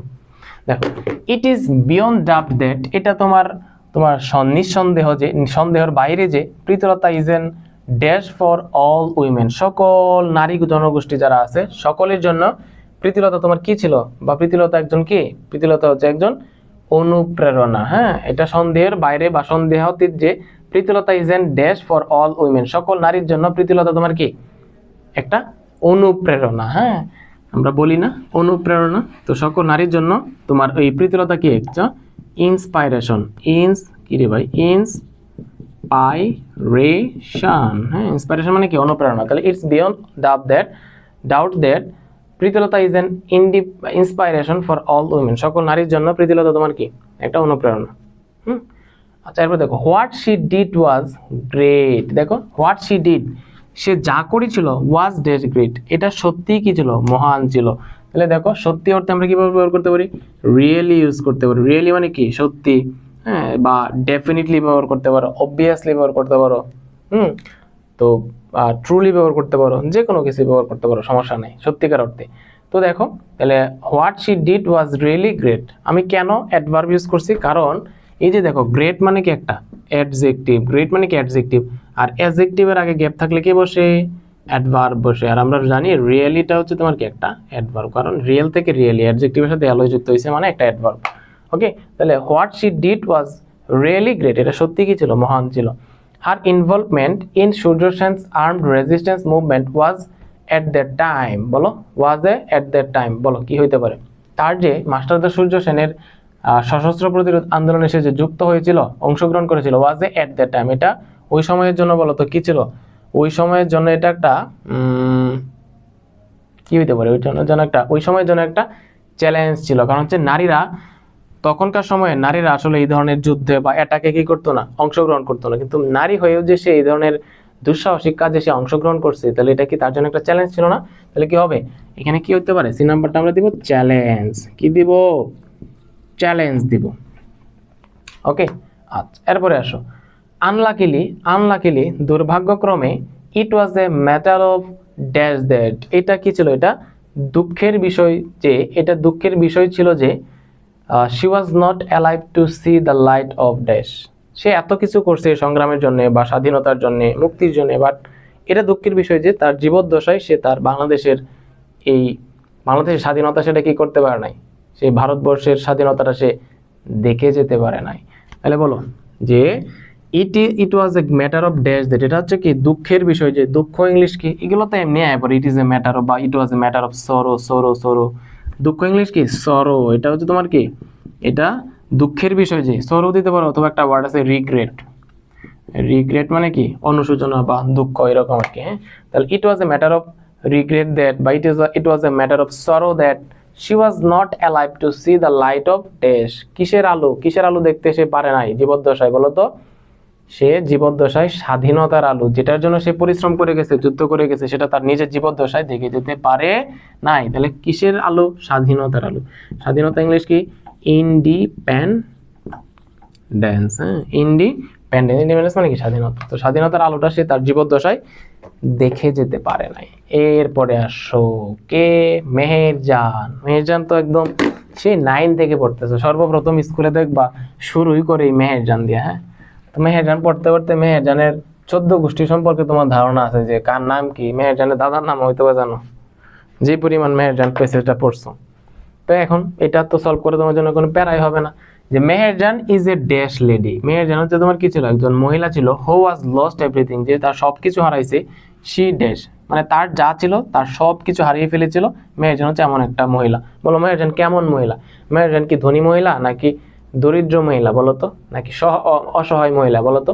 লেডি মানে কি মহিলা বা নারী, এটা একটা নাউনের আগে কে বসে, অ্যাডজেক্টিভ। তো অ্যাডজেক্টিভটা যে আমরা বসাই, এটা কিভাবে বসাই, নাউনটাকে কেমন দ্বারা প্রশ্ন করলে, যে মেহেরজান কেমন নারী, কেমন লেডি, কেমন মহিলা, অসহায় মহিলা। অসহায় ইংলিশ কি, হেল্পলেস মানে কি অসহায়। হ্যাঁ, তাহলে বলো কি হবে, হেল্পলেস মানে কি অসহায়, বা তুমি চাইলে পুর দিতে পারো, পুর মানে কি গরিব। হ্যাঁ, মেহেরজান ইজ এ পুর লেডি, হেল্পলেস লেডি। হ্যাঁ, ইনসলভেন্ট মানে কি দেউলিয়া, যার কোনো কিছুই নাই, এমন একজন মহিলা। হু ওয়াজ লস্ট এভরিথিং, যে তার সব কিছু হারিয়ে ফেলেছিল। শি ড্যাশ, যা তার ছিল, থাকা অর্থে আমরা হ্যাভ ব্যবহার করি, কিন্তু এটা তো অতীতে ছিল, এই জন্য কি ব্যবহার করবো, হ্যাড ব্যবহার করবো। হ্যাভ এর পাস্ট ফর্ম কি, হ্যাড, যা তার ছিল। গ্রেডি যমুনা হ্যাজ ডেমোলিশ মানে কি করা, ধ্বংস করে ফেলা। এই যে যমুনা, লুবি যমুনা, সেটা ধ্বংস করে ফেলেছে। হার ড্যাশ, তার কি ধ্বংস করছে, তার সম্পত্তি ধ্বংস করছে। সম্পত্তি ইংলিশ কি, প্রপার্টি মানে কি সম্পত্তি, তুমি চাইলে অ্যাসেট দিতে পারো। হ্যাঁ, অ্যাসেট মানেও কি বলতো, অ্যাসেট মানেও সম্পদ। এরপরে আসো, নাও হার ডুয়েলিং ড্যাশ, তার যে বসবাসের যে জায়গাটা, Sirajganj town protection embankment in a dash. এখন হচ্ছে সে কি করে, তার যে বসবাসের জায়গা, এই জায়গাটা কোথায়, সিরাজগঞ্জ রক্ষাকারী বাঁধের উপরে ইনে ড্যাশ, একটা কিসের মধ্যে বলতো, মেহেরজান এখন সিরাজগঞ্জ রক্ষাকারী বাঁধের উপরে, এখানে বাঁধের উপরে আসলে কি আছে, একটা কিসের মাঝে বসবাস করে, একটা বস্তিতে বসবাস করে। ইনে স্লাম মানে কি বস্তি, সে একটা বস্তিতে বসবাস করে। তো নাও হার ডুয়েলিং ড্যাশ, তার যে এখন বসবাসের কি, বসবাসের জায়গা, তার বসবাসের জায়গাটা হচ্ছে সিরাজগঞ্জ রক্ষাকারী বাঁধের উপরে একটা স্লামের মাঝে, বস্তির মাঝে। তো তার ডুয়েলিং কি, ডুয়েলিং প্লেস, তার যে বসবাসের জায়গাটা। ওকে, আচ্ছা, এবং পরিশেষে সর্বশেষ এবং এই সর্বশেষ ক্লাসটা করার মাধ্যমে, সর্বশেষ বোর্ডটা সলভ করার মাধ্যমে আজকের যে গ্যাপ ফিলিং যে ক্লাসটা আছে সেটা পুরাই ওয়াটার হয়ে যাবে বা কমপ্লিট হয়ে যাবে ইনশাআল্লাহ। সো দেখো, Meherjan's abode is now and on the Sirazganj town protection embankment. মেহেরজানের যে তোমার বাসস্থানটা, এটা হচ্ছে বর্তমানে সিরাজগঞ্জ শহরের রক্ষাকারী যে বাঁধ, সেই বাঁধের উপরে she has to bear, তাকে বহন করতে হয়েছে, তাকে সহ্য করতে হয়েছে a lot of dash for river erosion, এই যে নদী ভাঙন, সেই নদী ভাঙনের জন্য তোমার এই মেহেরজানকে অনেক কিছু কি করতে হয়েছে, অনেক দুর্ভোগ তাকে সহ্য করতে হয়েছে, অনেক সমস্যা তাকে কি করতে হয়েছে, সহ্য করতে হয়েছে। তাহলে বলো, অনেক দুর্ভোগ, নদী ভাঙনের জন্য তার অনেক দুর্ভোগ চলে আসছে না? তাহলে এটার জন্য আমরা কি বলতে পারি, অনেক সাফারিংস বলতে পারি, SUFFERING সাফারিংস বলতে পারি। হ্যাঁ, তোমার কি এ লট অফ সাফারিংস বলতে পারি, বা তুমি চাইলে প্রবলেমস ইউজ করতে পারো, অনেক সমস্যা তাকে কি করতে হয়েছে, বেয়ার করতে হয়েছে, বা প্রবলেমসের সিনোনিম ট্রাবলস ইউজ করতে পারো, হোয়াট এভার তুমি যা ইউজ করো না কেন, যে শি হ্যাজ টু বেয়ার মানে বহন করা, আবার এই বেয়ার অর্থ তোমার কি জন্ম দেওয়া, আবার এই বেয়ার অর্থ তোমার কি করা, সহ্য করা। এখানে বেয়ারটা আসলে মেইনলি সহ্য করা অর্থ প্রকাশ করতে যায়। She has to bear a lot of, তাকে অনেক ড্যাশ ফর রিভার এরোশন, এই যে নদী ভাঙন, এই নদী ভাঙনের জন্য তাকে অনেক দুর্ভোগ, অনেক সমস্যা তাকে কি করতে হয়েছে, সহ্য করতে হয়েছে। তো সাফারিংস দিলেও কারেক্ট, তুমি প্রবলেমস দিলেও কারেক্ট, ট্রাভেলস দিলেও কারেক্ট। এবার আসো, সে এক্সপিরিয়েন্সেস, সে অভিজ্ঞতা নেই the dash reality of erosion of the river Jamuna, Jamuna নদীর যে ভাঙন, সেই ভাঙনের একটা বাস্তবতা সে কি করে, এক্সপিরিয়েন্স করে, অভিজ্ঞতা লাভ করে। তো কেমন বাস্তবতা বলো তো, যমুনা নদীর ভাঙনের পরে তার কেমন বাস্তবতা সে ফিল করে, এক্সপিরিয়েন্স করে? একটা কঠিন বাস্তবতা, চরম বাস্তবতা। তো এখানে আমরা কি ব্যবহার করতে পারি, কঠিন বাস্তবতা অর্থে আমরা কি ব্যবহার করতে পারবে, হার্শ রিয়ালিটি বা hard reality, difficult reality, what ever. তো সবচেয়ে সুন্দর ওয়ার্ড হচ্ছে হার্শ রিয়ালিটি। এই হার্শ ওয়ার্ডটা মেবি প্যাসেজের মাঝেও আছে। হার্শ রিয়ালিটি তাকে কি করতে হয়, তাকে এক্সপিরিয়েন্স করতে হয়। Her condition was not as dash it is now, এখন যে তার এই যে একটা মিজারেবল যে কন্ডিশন, এই কন্ডিশনটা কিন্তু তার কি আগে ছিল না। এই কথাটা বলতে, her condition was not as dash as it is now, এখন যে তার যে অবস্থাটা, এই অবস্থাটা আগে ছিল না। এখন তার কেমন অবস্থা, এখন হচ্ছে তার শোচনীয় অবস্থা। হ্যাঁ, তাহলে শোচনীয় ইংলিশ কি, মিজারেবল মানে কি, শোচনীয়। তাহলে her condition was not as miserable as it is now, she had everything, এই মেহেরজানের সব কিছু ছিল। কি কি ছিল, ড্যাশ হাউস, ঘর বাড়ি ছিল, সম্পত্তি ছিল, ফ্যামিলি মেম্বার্স, পরিবার পরিজন ছিল। তো এখানে আর একটা ওইরকম যা ছিল এরকম একটা জিনিস দেওয়ার জন্য বলতেছে। তো কি কি ছিল বলতো, ঘর বাড়ি ছিল, সম্পত্তি ছিল, ফ্যামিলি মেম্বার ছিল, আমরা জানি ভেজিটেবল গার্ডেন ছিল, তারপর যে কি ছিল, ব্যাম্বু বুশ, বাঁশের জার ছিল।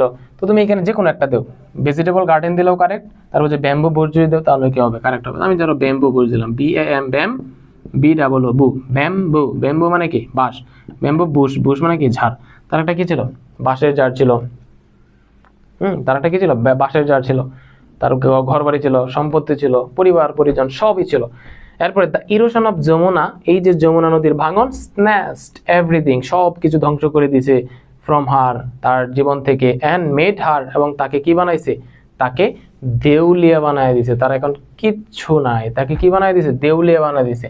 মেড হার, বলো, মেড হার ইনসলভেন্ট মানে কি, দেউলিয়া। হ্যাঁ, ইনসলভেন্ট মানে কি, দেউলিয়া। তার এখন সহায় সম্পত্তি কোনো কিছুই নাই। একটা সময় তার ঘর ছিল, সহায় সম্পত্তি ছিল, পরিবার পরিজন ছিল, বাঁশের জার ছিল, শাকসবজির বাগান ছিল, তার ক্যাটেল ছিল, তার যে এরেবল ল্যান্ড ছিল, সব কিছু এখন যমুনা নদীর ভাঙন তছনছ করে দিয়েছে। ওকে, তো এই জন্য আমরা এখন বলতে পারি যে এখন তাকে কি বানাই দিছে, তাকে ইনসলভেন্ট বানাই দিছে। বা তুমি চাইলে এখানে পুর দিতে পারো, তাকে গরিব বানাই দিছে, তাকে হেল্পলেস বানাই দিছে, তাকে অসহায় বানাই দিছে, হেল্পলেস, যাই দাও তুমি। তো এই ছিল আর কি আমাদের with cloze, fill in the gaps with ক্লোজের ক্লাস।